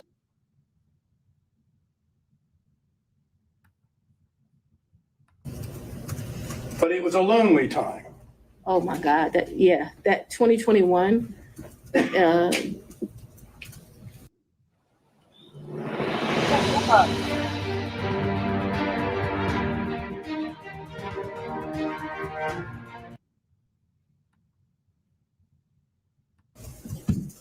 I have a lot of guilt about this time period in my life. Let me tell you why. But yes, it was a lonely time. Okay. I was very appreciative to the citizens for giving me this responsibility and this duty. But what I very, very quickly learned is that this is a very isolating job, and 2021 was a lonely time. I turned 50 in 2021. That's probably one of the worst birthdays I've ever had. I spent it alone. So I have a clear recollection of 2021 being lonely. Okay. Did Mr. Wade ever come visit you at the condo, the time period I'm talking about, prior to November of 2021, when Miss Yerty was at the condo? So Miss Yerty and me, we didn't share the condo at the same time, So the answer would be no. but we never stayed there together. So it's an Okay. impossibility. It's an impossibility. Yeah. Okay. Now, Miss Yerty, because we need to get clarification on this. Miss Yerty stayed in that place. There may have been a time that me and Mr. Wade visited, like went and saw Miss Yerty, but me and Miss Yerty never lived there together. Just so we're clear. Well, maybe that was clear, but I'm going to have to try again. Okay. Was Miss Yerty still living in the condo when you moved in? Not a day. Okay. So what I'm That was talking, another misrepresentation in this. We never lived together. I never lived with Miss Yerty. my question though, I'm trying to understand Okay. that after you moved in to the condo, Miss Yerty she was out of the condo, right? She got a house. That's all I'm asking. She's not in the condo. We never stay, Miss Yerty and I never stay a day together in the condo. All of her stuff was out of the condo, and all my stuff, some of my stuff, not all of it obviously, was moved into the condo. So we never stayed there together. No, sir. All right. So when I asked you about Mr. Wade visiting the condo, Yes. when you were staying there, Yes, Miss Yerty wasn't staying there, correct? that would be correct. Yes. She wouldn't be at the condo, correct? No, she would not have been. It would be you and Mr. Wade alone at the condo, correct? Yes. That is, there weren't any other witnesses to Mr. Wade and you at the condo, correct? Yes. No security, none of your security detail. Don't object. She said it was just her and Mr. Wade. You made your point, Mr. Sadow. Let's move on to the next one. Sure. She's trying to say she could just be saying he visited, but he really was living over there with her. Who in the prosecution team prior to, I guess, the motion being filed And that's in 2021 when she said they was just friends. 2022 is when they started the relationship. by defendant Roman? Who in the prosecution team knew of your personal relationship, and now I'm talking romantic, with Mr. Wade? So, sir, I am extremely private. All I ask is who knew. It's not, if the answer is no one knew, that's fine. No. I ask you who knew. Answer, me just tell answer you it and then explain this, Willis. I am very private. When I supervised Mr. Body and Mr. McAfee, they didn't know who I was dating, but I can assure you I was dating somebody. So that I kept something private, that's my private life, is not any mystery to anyone. It's like a woman doesn't have the right to keep her private life private. And I'm speaking on this because there have been all these intimations. You just let him answer the question, Ms. Willis. I'm sorry, what was the question, Your Honor? Is there anyone else who knew about it? And then you can explain. I don't know. I don't think so. I certainly didn't go out telling my business to the world. Okay, so the best of your recollection, you didn't inform anyone on the prosecution team that the individual that you had chosen to lead the prosecution team had a personal relationship with you. So Is that correct? That's inaccurate. Your question is inaccurate. What? Because you stated that the person I chose, we had a personal relationship. So we had a friendship. We have all these distinguishing factors.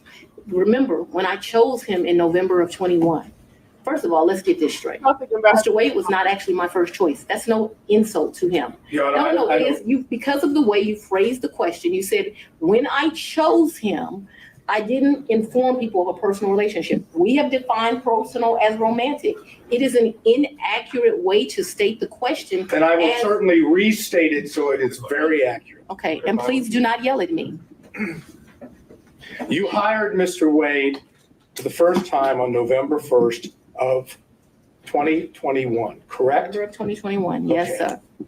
Your testimony is, whether one accepts it or not, your testimony is that at the time you hired Mr. Wade, there had never been a romantic relationship with Mr. Wade before you hired him, correct? Yes, my testimony is that we were very good friends, but we're talking about a sex, so let's just don't. No, I'm not talking about, I'm saying romantic relationship doesn't necessarily have to be just sex. Well, It can be dating, it can be holding hands, it can be any of those things that one might call romantic.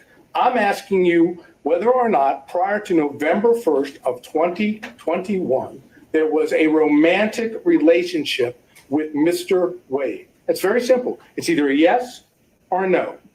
I don't consider my relationship with him to be romantic before that. I'm not a hand holder, so no. Okay, that's fine. Now, let's move beyond November 1st of 2021, excuse me. If I understand your testimony, there was no romantic relationship with Mr. Wade until early in 2022, whether it be January or February or March, early in 2022, correct? I would say sometime between February and April. Yes, sir. All right. Now I'm asking you about that time period when it became romantic. Yes, okay? Thank you. Okay. Luke Bryan, Mind of a Country Boy Tour with special guests. Oh my gosh. You didn't see the need, if I understand, to tell any of the people on the prosecution team when you had established a romantic relationship with Mr. Wade that the lead prosecutor, that is the man that was basically giving orders to others, was dating or having a romantic relationship with you, correct? I'm going to object to relevance at this point, Your Honor. This is now relevance. Just to prove or attempting to show that there is an issue on the credibility about the relationship. The failure to have informed anyone on her team that she was having a romantic relationship with the lead prosecutor, I suggest gives rise to that inference. That's the relevance. The inference that that they were concealing this because it was not as it's been characterized to the court, and that in fact it started earlier than what they say. All right, overruled. Mr. Sadon. But I just want to make sure that we're clear. From at least 2020, me and Mr. Wade were friends. At least that time period. Okay, I'm not talking Okay, about. so no, I want to be clear because my credibility is being evaluated here, right? We were friends. We hung out prior to November of 2021. In November of 2021, I hired him. I do not consider our relationship to have become romantic until early of 2022. Because I don't know a date and time, I'm saying sometime between February and April of 2022, and very early April of 2022, because I know that trip that I discussed with you was like the first week of 2022. that the relationship had become romantic. I hope that answered your question, but I can't have it where, we're saying something differently. All right, so you've established the timeline as you put it. The question originally was, at that time, did you tell any other prosecutors? I never tell people at work who I'm dating. All right, Mr. Seda. Okay. Did you take any trips to DC with Mr. Wade? Never. Did you take, okay, so do you have no, what I would call personal trips or business trips to DC with Mr. Wade? I never went to DC with Mr. Wade, personal, business, otherwise, never. Okay, so. I've never been in the District of Columbia with Mr. Wade, or Maryland, Virginia, the DMV as they call it. So as I understand it, just to be clear, any trips that you would have taken to see DC would not. That was a pretty clear answer. Huh? That was a pretty clear answer. Asked She just said no. twice. So you have a variation or something new to bring up? I'll ask it and we'll see. Did you take trips to DC that were non-business during the time period that this case or this matter was under investigation? I'm going to object as to relevance as it relates to the matter that we're here before Your Honor. Well, again, the question already asked is, did you take personal or business trips? She said. But that was with Mr. Wade. That was with Mr. Wade. This I asked her alone whether she took. Okay. What's the relevance? And what would be the relevance of that? I tried to understand whether or not we have an ability to show a personal trip in which Mr. Wade is there at the same time. I understand her answer. Okay, I understand her answer, but we have documents, we have records that. Your Honor, I'm going to the documents, the things. Well, this could be something that's maybe not part of the record yet, but if he gives I think there have been other things discussed in this case, and they have evidence that Mr. Wade may have been in DC at the same time. If you want to ask about that exact specific date, Mr. Sada, I can do that. I would ask the court that was not asked of Mr. Wade. Anything about any trips to DC. Sure. And so that's going to limit its merit and and impact and credibility. So I'll ask the question. Then we see this later, or I understand your testimony is you never took a trip to DC with Mr. Wade, That's correct. personal or business. That's correct. Were you ever in DC at the same time as Mr. Wade? I was not. On personal or business? she already answered that too, bitch. Seems like I've been to DC one other time. Oh, I went to DC for the Global Summit. Actually, yeah, those were two separate trips. But not with him. We've covered this. Piles of paperwork and no time for strategic.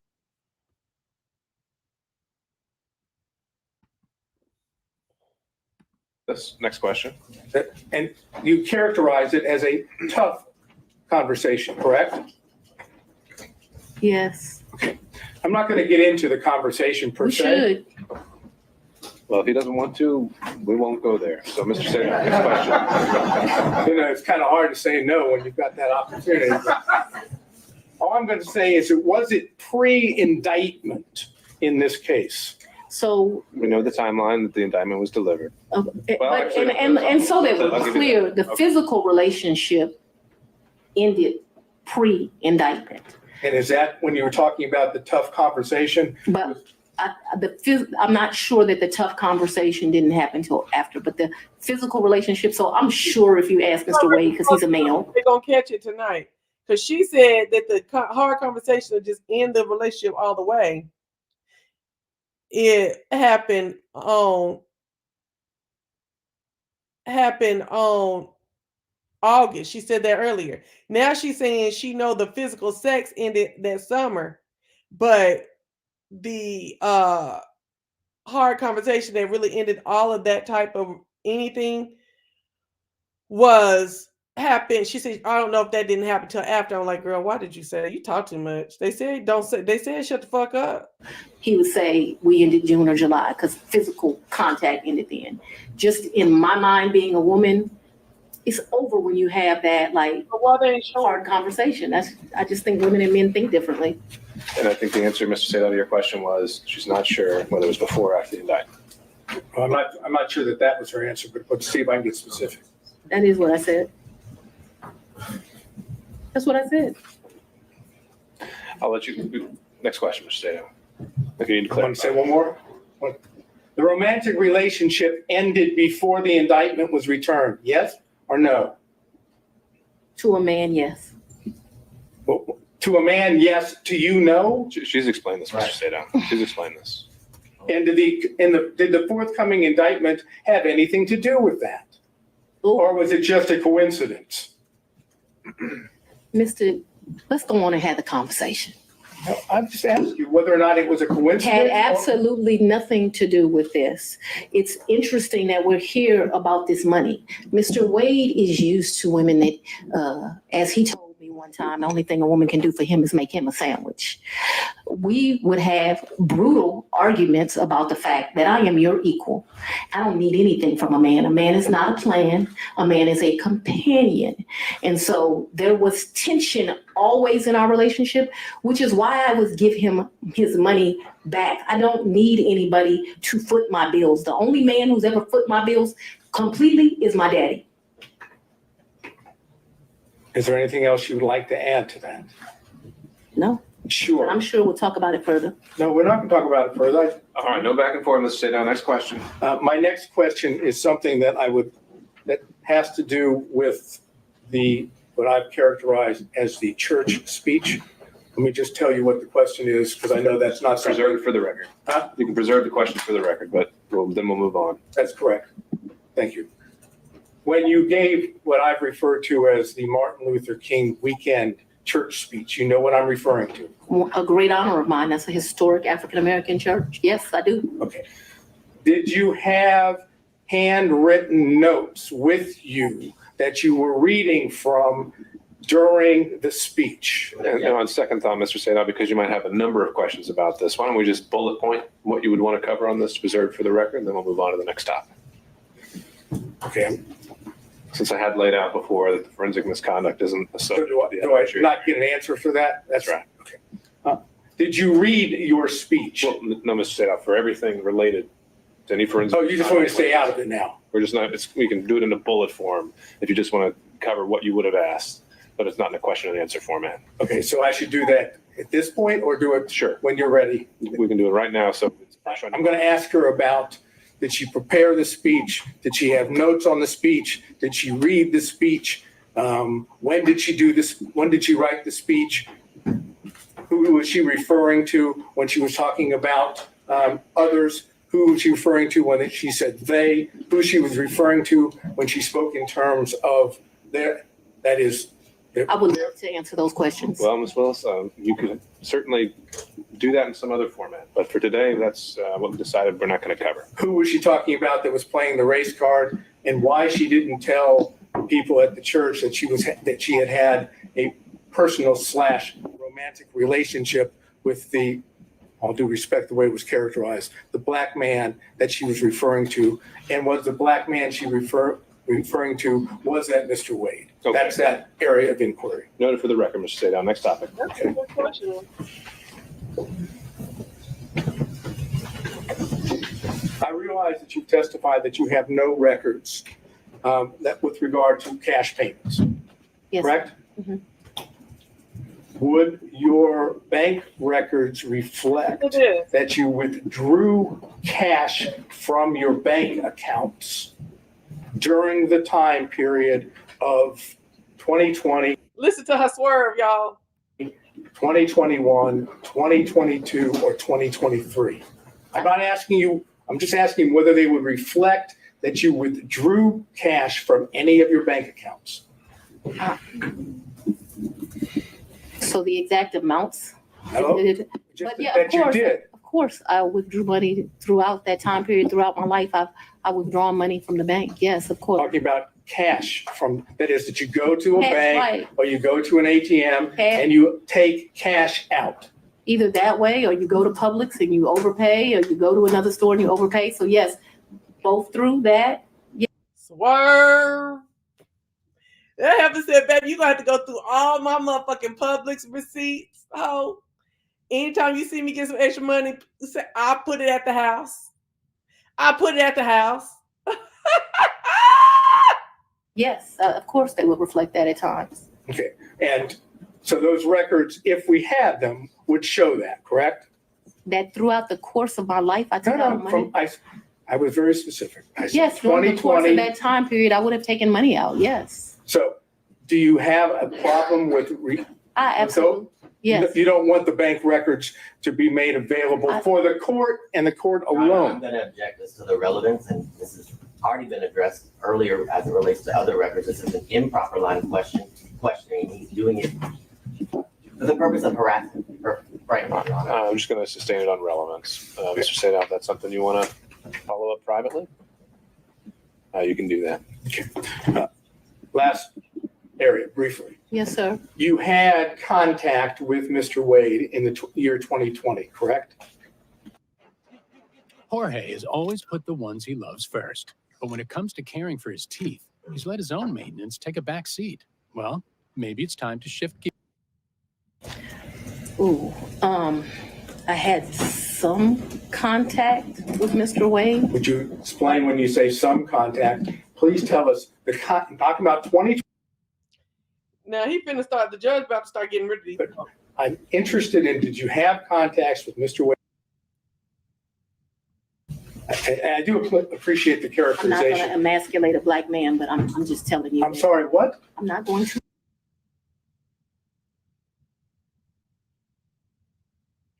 Hold on. But I'm interested in, did you have contacts with Mr. Wade in 2020? And your answer so far has been yes, correct? Very limited contact because Mr. Wade had a form of cancer that makes your allegations somewhat ridiculous.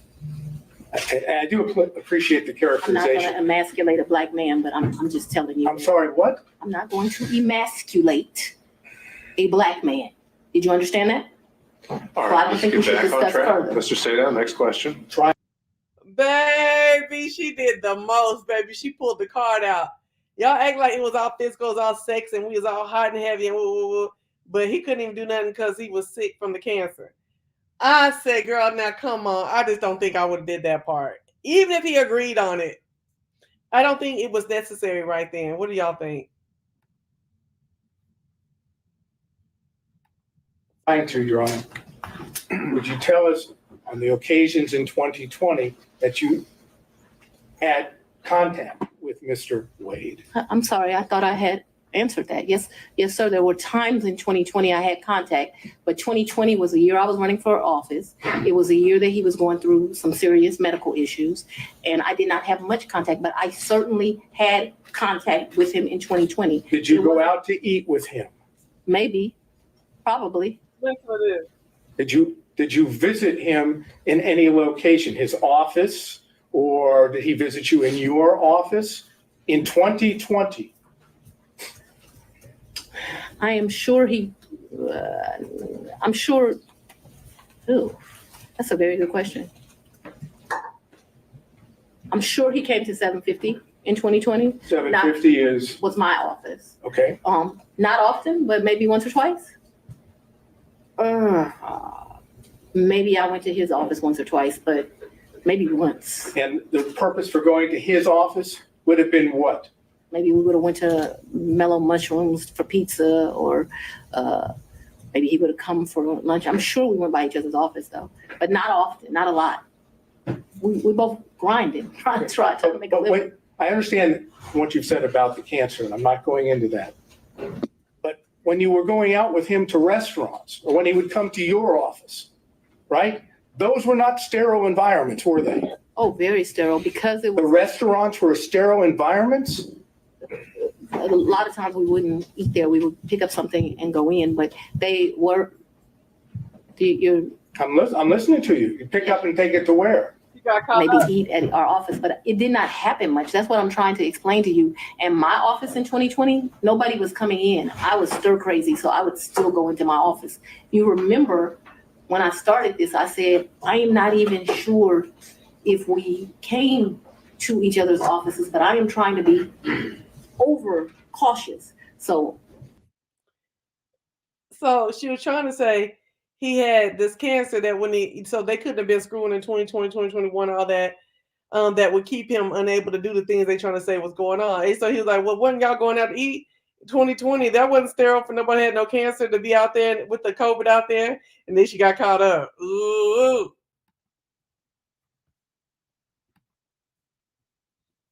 I think I can recall him at 750 a couple of times. Real talk.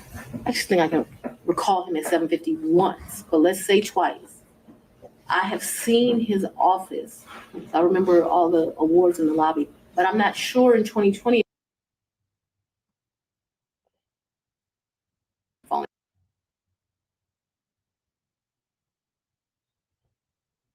The rest they talking about this money again. So we did that. We did that.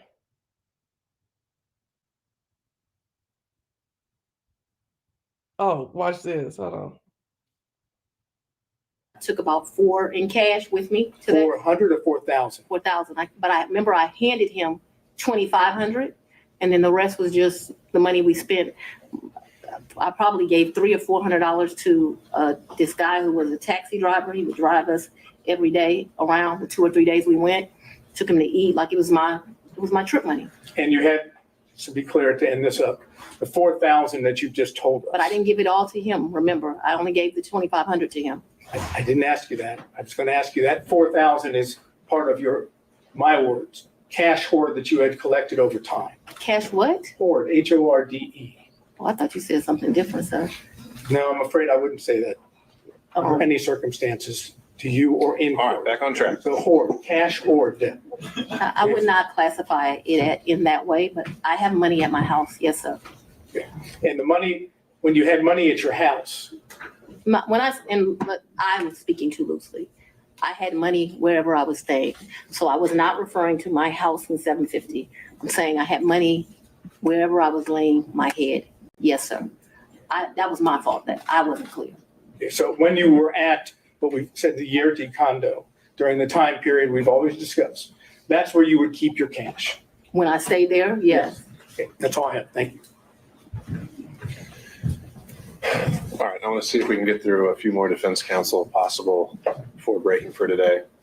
Mr. Stockton. Okay, so it's gonna be a gang of motherfuckers that come up after this, and I'm not gonna do that. And let me tell y'all something. With Norwegian. Tell y'all a little piece of something.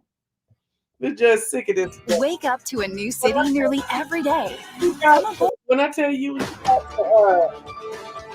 literally, he got to literally just, okay, we already did that. Okay, I don't need that. Thank you. All right, well, let's keep moving. Yeah, you know, he was cutting up. The judge was having me hollering. Hold on, let me go back. Because I want to pick this one. Let's see what he said real quick. Excuse me. That she had also entertained you. Isn't that correct? Yes. And so your answer to this interrogatory is false, is it not, sir? No, it's not false. Well, hate to dance around the, the answer is yes, you did entertain Miss Willis, correct? Right? Yes. She's not your spouse at that time or any time, correct? That's correct. She's not related to you by blood or marriage, correct? That's correct. But you entertained her, right?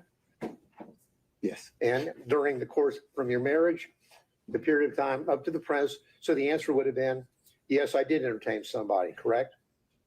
During the course of the marriage, no. Mr. Wade. Mr. Gillen, I think we've made our point. I think it speaks for itself, and we can save that for argument. I'll just follow up with one quick question. Do you understand what the word present means? Your Honor, that's what I asked him. I think we did cover that already as well. Okay. Now, what has happened from the time that you filed this court document in May of 2023, let's go over some of the things that you had been involved in terms of being entertained or entertaining. Prior to your filing on the answer on the interrogatories on May the 30th, 2023, we've already established, have we not, that you had paid for a Royal Caribbean cruise to the Bahamas with Miss Willis, correct? Yes, sir, with Miss Willis and my mother. Well, your mother's not part of this interrogatory. I'm talking about Miss Willis, okay? So you paid and caused to be paid approximately $3,335 on that trip Bahamas trip from October the 28th through October the 31st, correct? Your Honor, objection. I think we've touched this ground several times already. Mr. Gill, let's cover new ground. Well, I'm just trying to establish with specificity the things that he had done to entertain or be entertained prior to May the 30th, 2023. I'll try to move through it Sure. quickly. Well, that's already part of the record in terms of his prior testimony. And so if you want to link those two things together, you can do that during argument. Well, so let me discuss this. You indicated that during the course of your explanation concerning the police trip, that Ms. Willis paid you all that money back in cash, remember? Yes, sir. Now, the police trip had just happened, hadn't it? That occurred in March of 18th, 2023, right? Yes, sir. So you're filing this maybe 2 months after you have gone to Belize with Ms. Willis, correct? Your Honor, again, I believe all of this is. I think you might be getting somewhere new. We'll see. Yes, sir. So we've got the trip in to Belize on March the 18th, 2023. You and Ms. Willis, correct? Yes, sir. Now, 2 months later, you filed the interrogatories that speak for themselves that we've gone over a few minutes ago, correct? Yes, sir. Now, the March the 18th, 2023, to state the obvious, is before May the 30th, 2023. Will you agree with me on that? I do. Okay. So then you tell us that Ms. Willis paid you in cash all the money for the entire trip. It was a gift for you for your birthday, correct? Yes, sir. And I'm sure you probably have the deposit slips where you took the cash and deposited the cash into your account, don't you? I did not deposit the cash in my account. You don't have a single solitary deposit slip to corroborate or support any of your allegations that you were paid by Mrs. Willis in cash, do you? No, sir. Not a single solitary one. Not a one. Now, when Ms. Willis would pay you in cash, would you scamper down to the ATM with her and as she drew money out of her account to pay you these thousands of dollars? Mr. Gillen might scamper, but there's been no evidence that Mr. Wade does. I object to the phrasing, the argumentative nature of the question. All right. On that issue, overruled. Did you and Ms. Wade scamper down to the ATM machine and have her dry out? For example, on Not the scamper. on your payment would have been $2,794. Ms. Wade, For clarity, pardon me? Not Ms. Wade and I scamper didn't down. go What there. kind of bullshit is that? And why he said No, I'm just that? kidding, Ms. Willis. I'm sorry. Grinning like a Did- Cheshire You cat. go down to the ATM with Ms. Willis. All she drew out $2,794 to pay you in cash. That you did. Did you go to the ATM with her? No, sir. She didn't go to the ATM. She carried the cash. Oh, and so she would give you the cash. Did you have a little place in your house where you just stack up all this cash that you apparently got to repay you for these benefits that you bestowed on her? And Mr. Gillen, if I answer that, I'm putting myself in jeopardy. If I tell the world that I have cash someplace in my home, don't you think that could be problematic? No, I don't. I want an answer as to whether or not you have a little cash hoard in your house where you have allegedly taken the money that you got from Mrs. Willis and went and put it somewhere. Where'd you put it? No, sir. Now, just put it on the hip and kind of walk around money? Did I put it on my hip Yeah, just walking around money where you would spend cash yourself? Let me finish. Did I put it on my hip in Belize and walk around with it? When you got paid back, would you take the money, the cash that she gave you, and would you just carry it around with you for spending money around town? So we have to break down each trip because, for example, for the cruise, she paid me the money before we took the cruise. So I was here and I could put the money in my pocket or put it away wherever I wanted to do with it. Other trips, she would give me the money there. So at that point, I could either spend it or put it in my pocket or put it in the hotel center. There's no special place that you would have all this cash that you would be getting from her that you've told us about to pay back for the benefits that you have bestowed on her? The only special place that cash would have gone would have been to one of my children. Okay. Now, are you aware, have you discussed these pleadings with Ms. Willis? No, sir. So there's been no discussion between you and Ms. Willis about the allegation concerning the benefits that you have bestowed on her. Is that correct? The phrasing that these benefits bestowed upon, I don't believe that's an accurate reflection of the testimony, and I don't think that's appropriate. I think overruled. You can answer the question. Okay. When you say proceedings, are you talking about the divorce proceedings? Because we were talking about the interrogatories. To that question, the answer is no. If you're go ahead. I'm sorry. Go ahead with your answer. I'll hear the complete answer, then I'll follow up. Okay. If you're asking me about this hearing, the proceedings of this hearing, have we discussed the financial piece based upon Mr. Roman's motion? Yes. So you have discussed the financial piece. Where did that discussion take place? I rode the market to the moon And back. Then I met with my TurboTax expert. I'll make all your investments count. The gains and conference room. Were you other people there, or were you and Ms. Willis discussing this about what your position was going to be? Mr. Gill. And the relevance has to do with suddenly we have a declaration from Mr. Wade in this case, where he says roughly equal, and then shows one alleged payment by Ms. Willis. No mention of cash, none. So I need to find out a little bit more about how suddenly we have this revelation about cash from the witness stand today. Overruled. So we part company there when you say no mention of cash. If I provided one receipt that didn't amount to what you would think was roughly equal, the rest of it is cash. Well, did you in your declaration, sir, that was filed in this case, did you tell the court in that declaration that the expenditure that you had provided on behalf of Ms. Willis was paid for back by her in cash? Yes or no? I believe that I did when I said that the expenses were split roughly evenly. If you could point to me any place in your affidavit where you use the word cash, I would appreciate it. I didn't use the word cash. No, sir. No, you didn't use the word cash, did you? But I didn't say that she didn't give it to me in cash. No, you just didn't tell anybody that you allegedly got paid back in cash, right? No, I told everyone who asked. Today. Yes, sir. Now, who else was with you, if anyone else, when you and Ms. Willis were discussing how you would be handling the financial component of the motion here today, that is the personal benefits? I object to the relevance of that, Your Honor. Ms. Gill? Well, the relevance is if they know that they're going to be called as witnesses, they've been subpoenaed, and they are discussing what they're going to say, we need to know that. The court needs to know that. It goes to the veracity of Mr. Willis and, Ms. Willis and Mr. Wade. We didn't discuss how we were going to handle testimony. My question was, when you were discussing with Ms. Willis in the conference room, when you were discussing what you perceived to be the situation concerning the benefits for the payments, yes, sir. Was there anyone else present? No, sir. How long did the meeting take? Probably 5 or 10 minutes. Did Ms. Willis tell you what she was going to say? No, sir. Did you ask her whether she had any bank withdrawals that would corroborate the assertion that she would pay you back in large sums of cash for these trips to the Caribbean, Belize, California, on and on and on? Your Honor, again, I object. The proffer when the last relevant suggestion was made was that Mr. Dillon needed to know who else was there, these potential witnesses that he could cross-examine. That question hasn't answered. Okay. I think it's still exploring possible bias or motive to shape his testimony, so overrule on that ground. Thank you. Now, you aware of what her financial situation was? Do you know what? No, sir. Your Honor, I object to the relevance. Well, Your Honor, it's relevant because we've been bombarded with a book, Find Me the Votes, in which... What's at issue is the financial benefit, and if that plays material interest in an actual conflict of interest, so I think that's relevant. Thank you. Now, have you read the book, Find Me the Votes? I have. You have? I have. Okay. In that book, Ms. Willis is telling the authors about how financially destitute she was, or kind of hitting down on the bottom as she was running for DA. You remember that part of the book? So let me qualify the response. I've read the book in parts. I hadn't had the time to sit and read the book in its entirety. Did you read that part about how she's telling the authors about how little money she had and how financially she was in bad shape prior to when she was running? Okay, y'all. Now I know why she's mad. Now I'm listening to shit. I'm about to show y'all when she first came in there.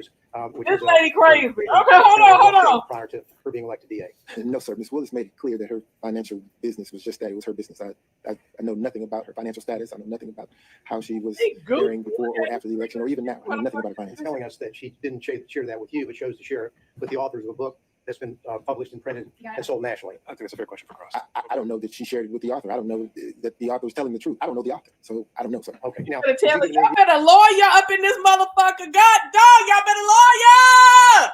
Cause Trump and them they were doing all kind of shit, and they was continuing.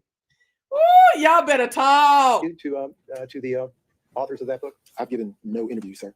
So you haven't talked to them at all? I haven't talked to any media. All right, none. Now, as it relates to I'd like to, though. As it relates to, again, from your bank records that you're aware of, there'll be no cash deposits, right? I didn't say that. Are there cash deposits which line up with the money that you have allegedly received from Ms. Willis that quote pay you back for her part of the trips? So here's the thing. Let's stop laughing. In my bank records, you will see cash deposits. You will see check deposits. I can't say that you look through the bank records and you won't see cash deposits, because I have two sources of income, sir. Income comes from my private practice, my firm, and income comes from the contract here with Fulton County. During the course of private practice, occasionally I will have occasion to deposit cash into my account. And in preparation for this hearing and your testimony, did you go through your bank records to find out if you could locate any cash deposits that would corroborate your testimony? No, sir. I didn't go through my bank records at all. The richest person in the world. You started 3 of the biggest companies in history. Let's start a worry. You went from being golden boy. We all love you. Everyone loves you. Wasn't that long ago? This is the way her testimony started. So what you would do, the money. Now listen to what this Negro been talking in the line of question, and then let me show you what she done said when she first walked in. Okay, I'm not show you. You're gonna have to listen. Okay. Come into the courtroom right then. Hold on. Damn, turn it on.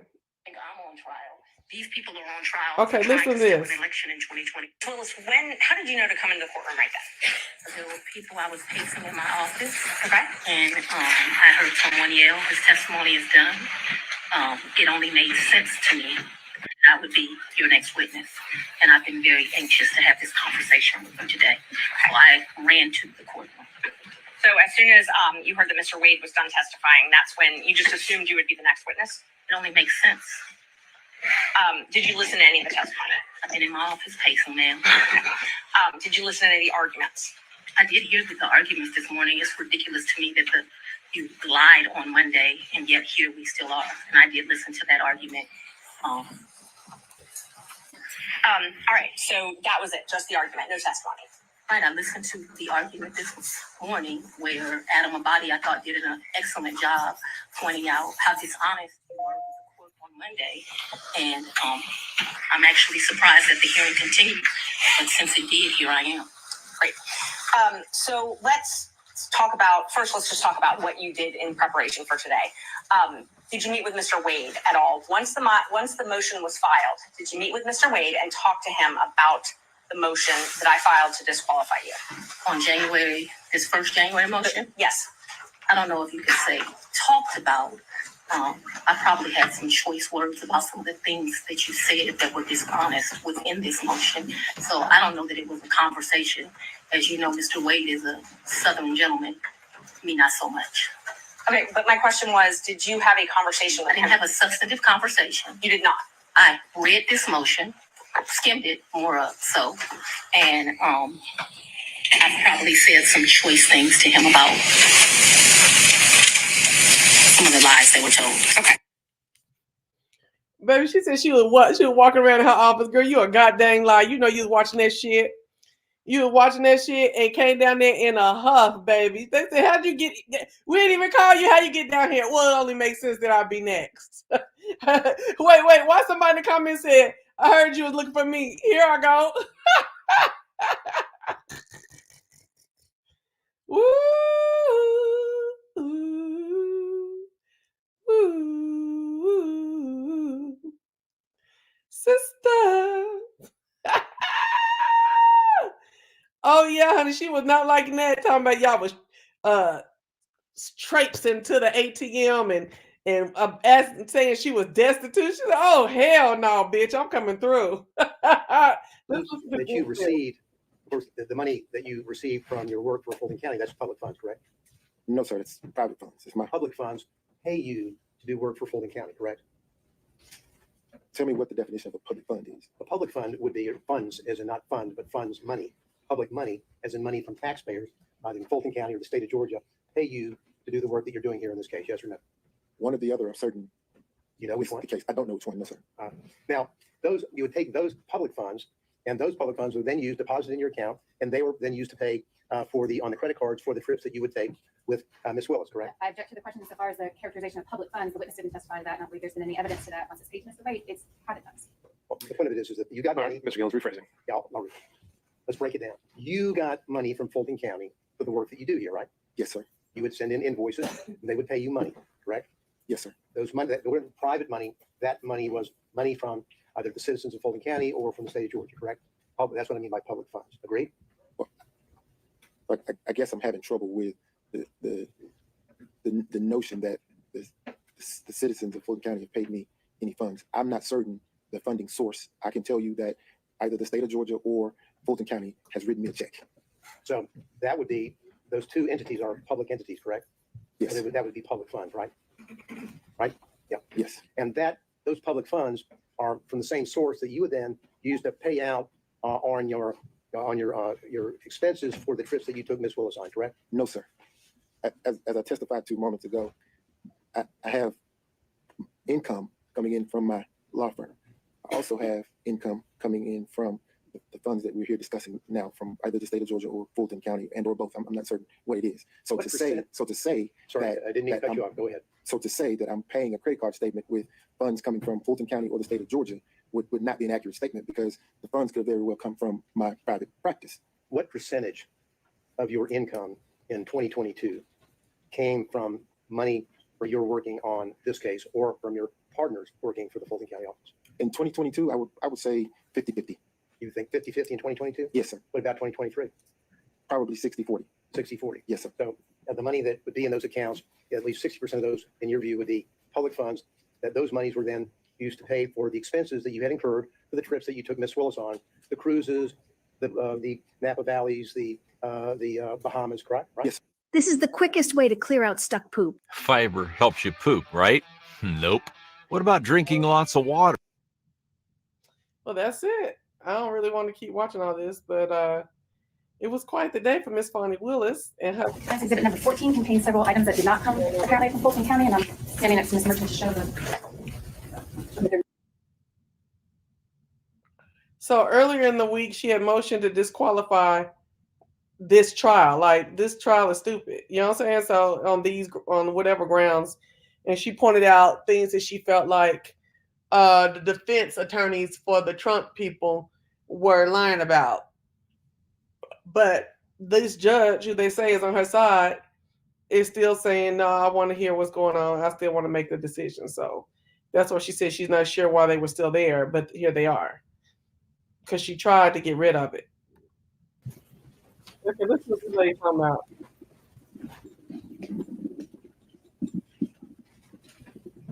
Would you like me to swear her, Judge? Or? I think we need to make sure. There we go. Deputy Scott, if we can swear in the witness. Ms. Yurdy, can you hear us? Yes, I can. All right. Raise your right hand down. You swear affirm the testimony to get a court will be the truth. Will choose to help you. Yes.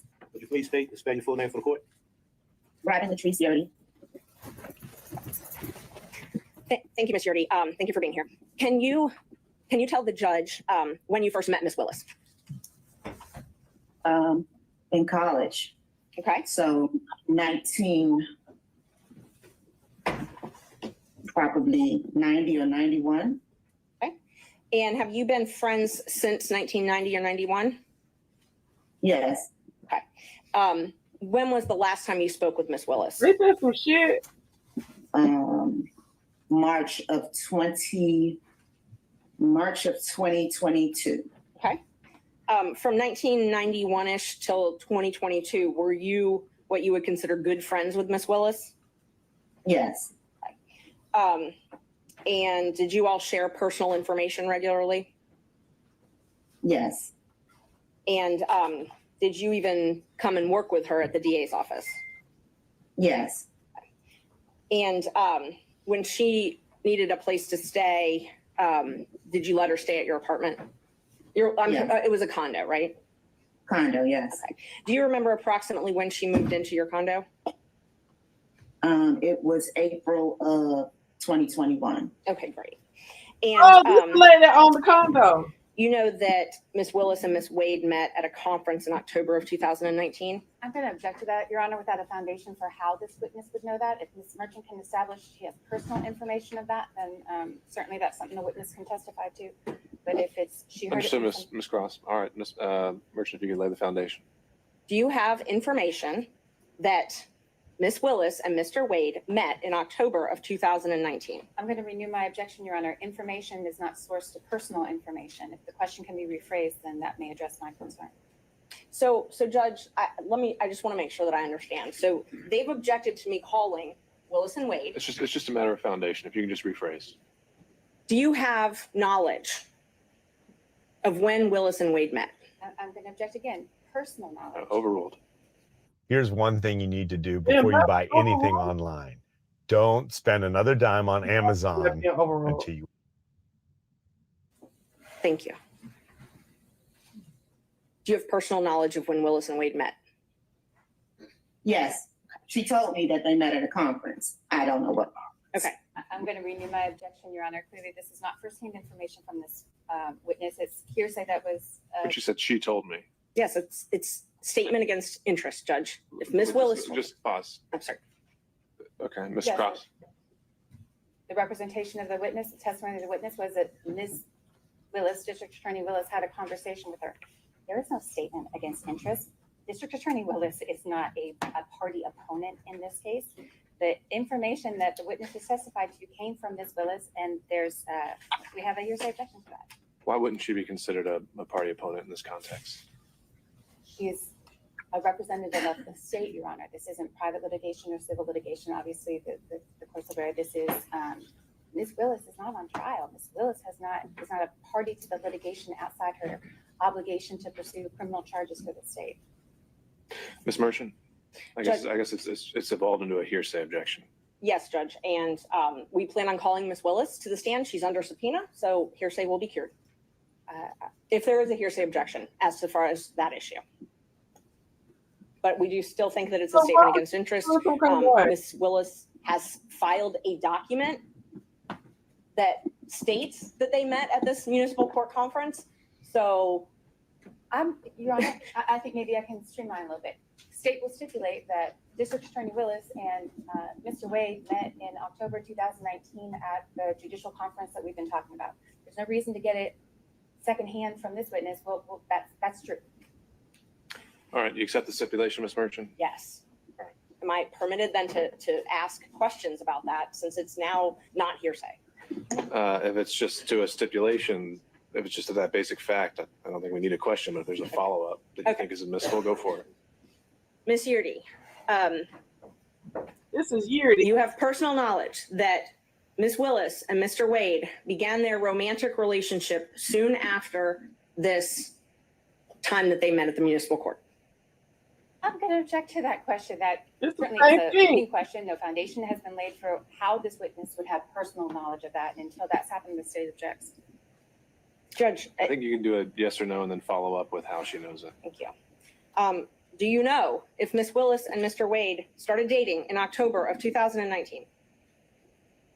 I don't know if it was October of 2019. Could it possibly be November of 2019? Could possibly. Okay.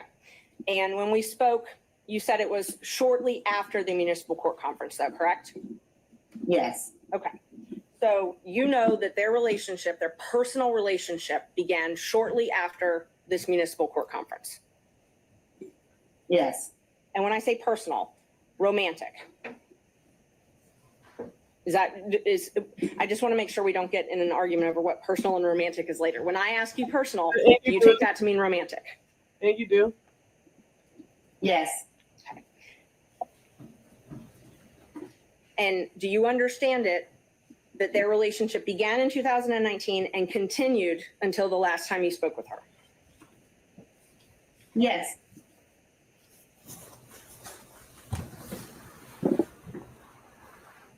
And you were essentially her best friend during this time, right? Not best friend, good friend. Good friend. Okay, close friend. And so would you frequently socialize with her? Yes. And you saw her at work every day? Yes. So you had a chance to see them interact together on a personal level? Yes. And so from everything that you saw, heard, witnessed, it's your understanding that they were in a romantic relationship beginning in 2019? Yes. And when you left the DA, oh, I'm sorry, let me ask you, you said that Ms. Willis came to live with you in April of 2021. I'm sorry, April 1st, 2020 or 2021? She didn't live with me. I never lived with her. Okay, I'm sorry. She took over your lease in April 1st, 2020, correct? No, 2021. Okay, I had it both ways, so I'm glad you clarified. So when she took over your lease in April 1st, 2021, it's your understanding she moved out of the house that she was sharing with her father and started staying at the condo? Yes. And is it your understanding that that's because she needed to have her own space? Yes. Away from her father? Yes. Okay. When you left the DA's office, was it, were you fired? No, I resigned. You resigned, okay. Just one moment, Judge.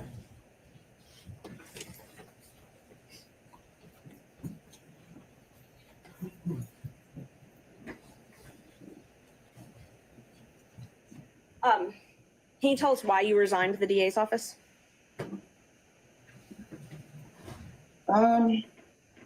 The number of things that was happening. A number of things that were happening, is that what you said, ma'am? Yes. Okay. What was happening that caused you to resign? Yeah, girl, what's going on? It was a spiral of things. So come on, Wayne. I guess the last straw is I was put in a department that I knew had no knowledge about. Something happened, and I didn't like it. They didn't like it, and that was it. Okay. What? You talking in circles? Did you have any falling outs with Miss Willis? Well, we never spoke after that. You never spoke after that. Okay. Chris came to TurboTax because I switched gears from delivering part-time to streaming full-time. so I made their moves count, filing with a. And so she got moved to a place that had no knowledge of what was going on, and she didn't like it. Okay. You know, without going into all the painstaking details, there is no doubt in your mind that from 2019 until 2022, Miss Willis and Mr. Wade were in a romantic relationship. What's the question? You have no doubt that their romantic relationship was in effect from 2019 until the last time you spoke with her.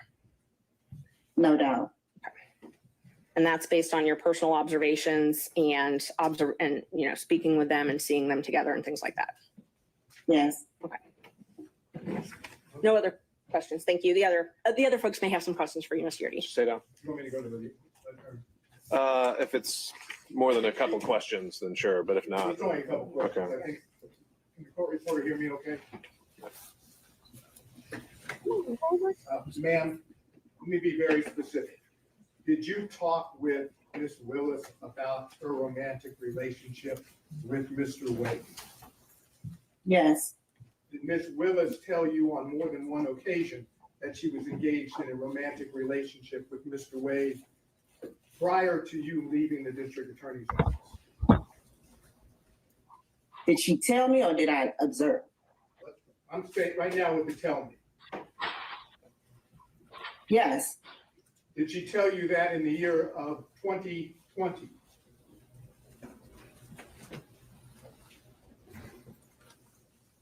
Yes. In the year of 2021? Yes. Are you certain that Miss Willis told you about the romantic relationship with Mr. Wade prior to November 1st of 2021? Yes. Now, did you also have observations of Mr. Wade and Miss Willis together prior to November 1st of 2021? Yes. And are those observations, were those in a social setting? Yes. And did you observe them do things that are common among people having a romantic relationship? Yes. Such as, can you give us an example? Hugging, kissing, just affection. All before November 1st of 2021, correct? Yes. That's all I have.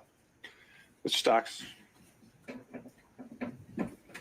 Ma'am, did I understand you to say that there was a period of time when you and Ms. Willis lived together?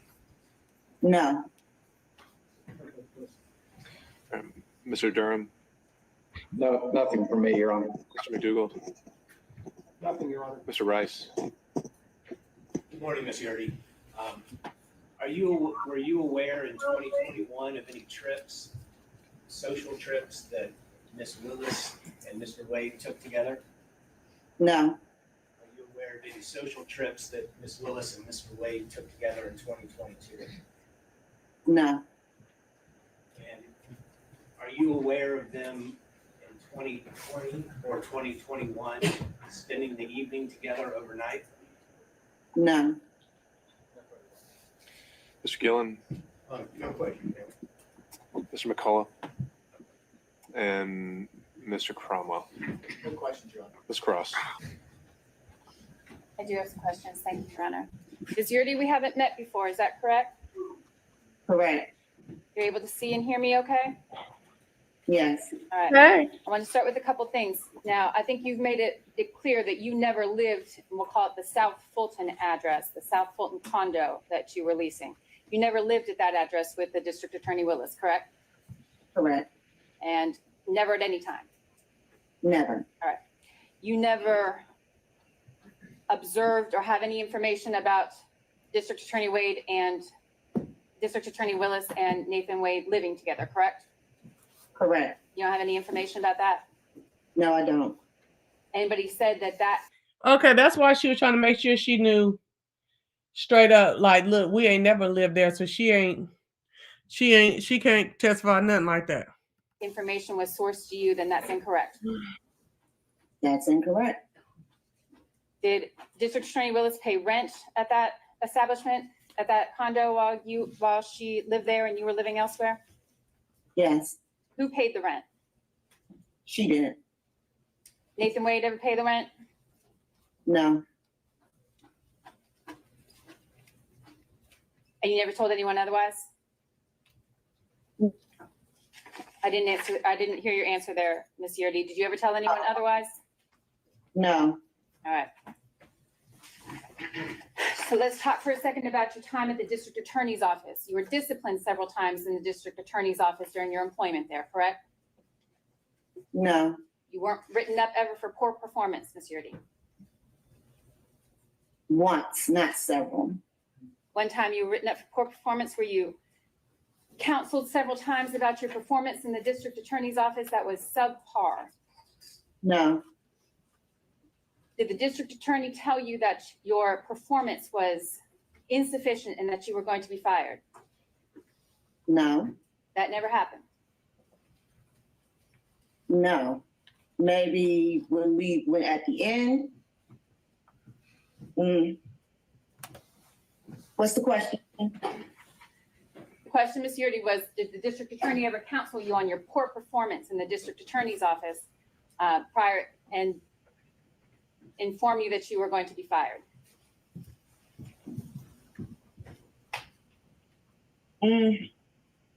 Oh, girl, boo. And girl, do y'all know these are earrings? These are earrings. I thought this was hanging. I thought this was hanging from the glasses. Even so, it's extra.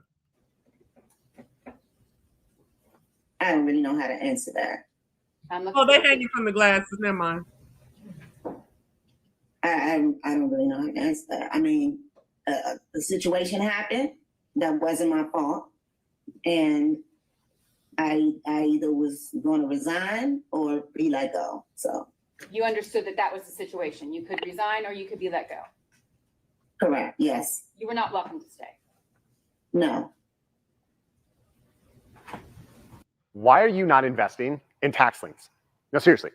Why are you not investing into one of the most incredible real estate strategies that's the most passive and creates the highest rate of return? Now, I bet you're thinking, Brian, I don't even know what that is. And even if I did, I don't know how to do it. I want to show you why I got involved in tax lien certificates. And we're coming to your area to teach a free class. So we won't get into all the specifics, but I want to show you 5 things I want to go over. And the conversation where you were informed that you could resign or you could be fired, that conversation was not the first conversation you had with the district attorney about your poor performance in the office, correct? Well, it was kind of a spiral, but no. Yeah, it was. Whatever the situation was. Yeah. Questions are fine. Understood, Mr. Stato. Ms. Cross. She gonna say, yeah, it was. Ms. Yurdy, the circumstances of your leaving the district attorney's office ended your friendship with the district attorney Willis, correct? Yes. Y'all haven't spoken since? No.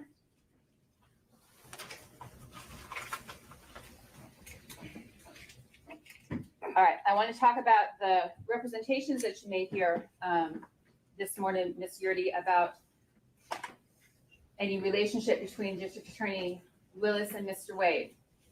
I want you to tell me what was the first time let me ask it this way. You said that District Attorney Willis personally informed you of a romantic relationship. Is that what you testified to? Yes. When did that conversation that you purport to have to recall, when did that happen? I mean, I don't have a month or a day, but just talking in general.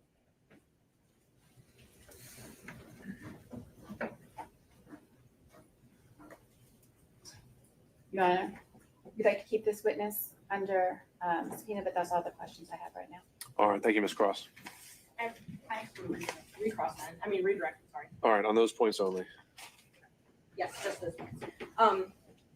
The state asked you a lot about when you were let go, when you resigned. Did something happen as far as purchasing that you didn't feel comfortable with, purchasing things through the county for Ms. Willis that caused you to not be comfortable working there anymore? No. And I didn't tell you how to testify here today, though, right? Right. And everything you've testified to is from your personal knowledge? Yes. Okay. And you've told the truth here today? Yes. Okay. Judge, I believe she's only under my subpoena, and I'm fine releasing her from that subpoena. Oh, I'm sorry. By show of hands from other counsel, starting with Mr. Sadow. Your Honor, I believe the door's been opened now to ask this particular witness about statements. Okay.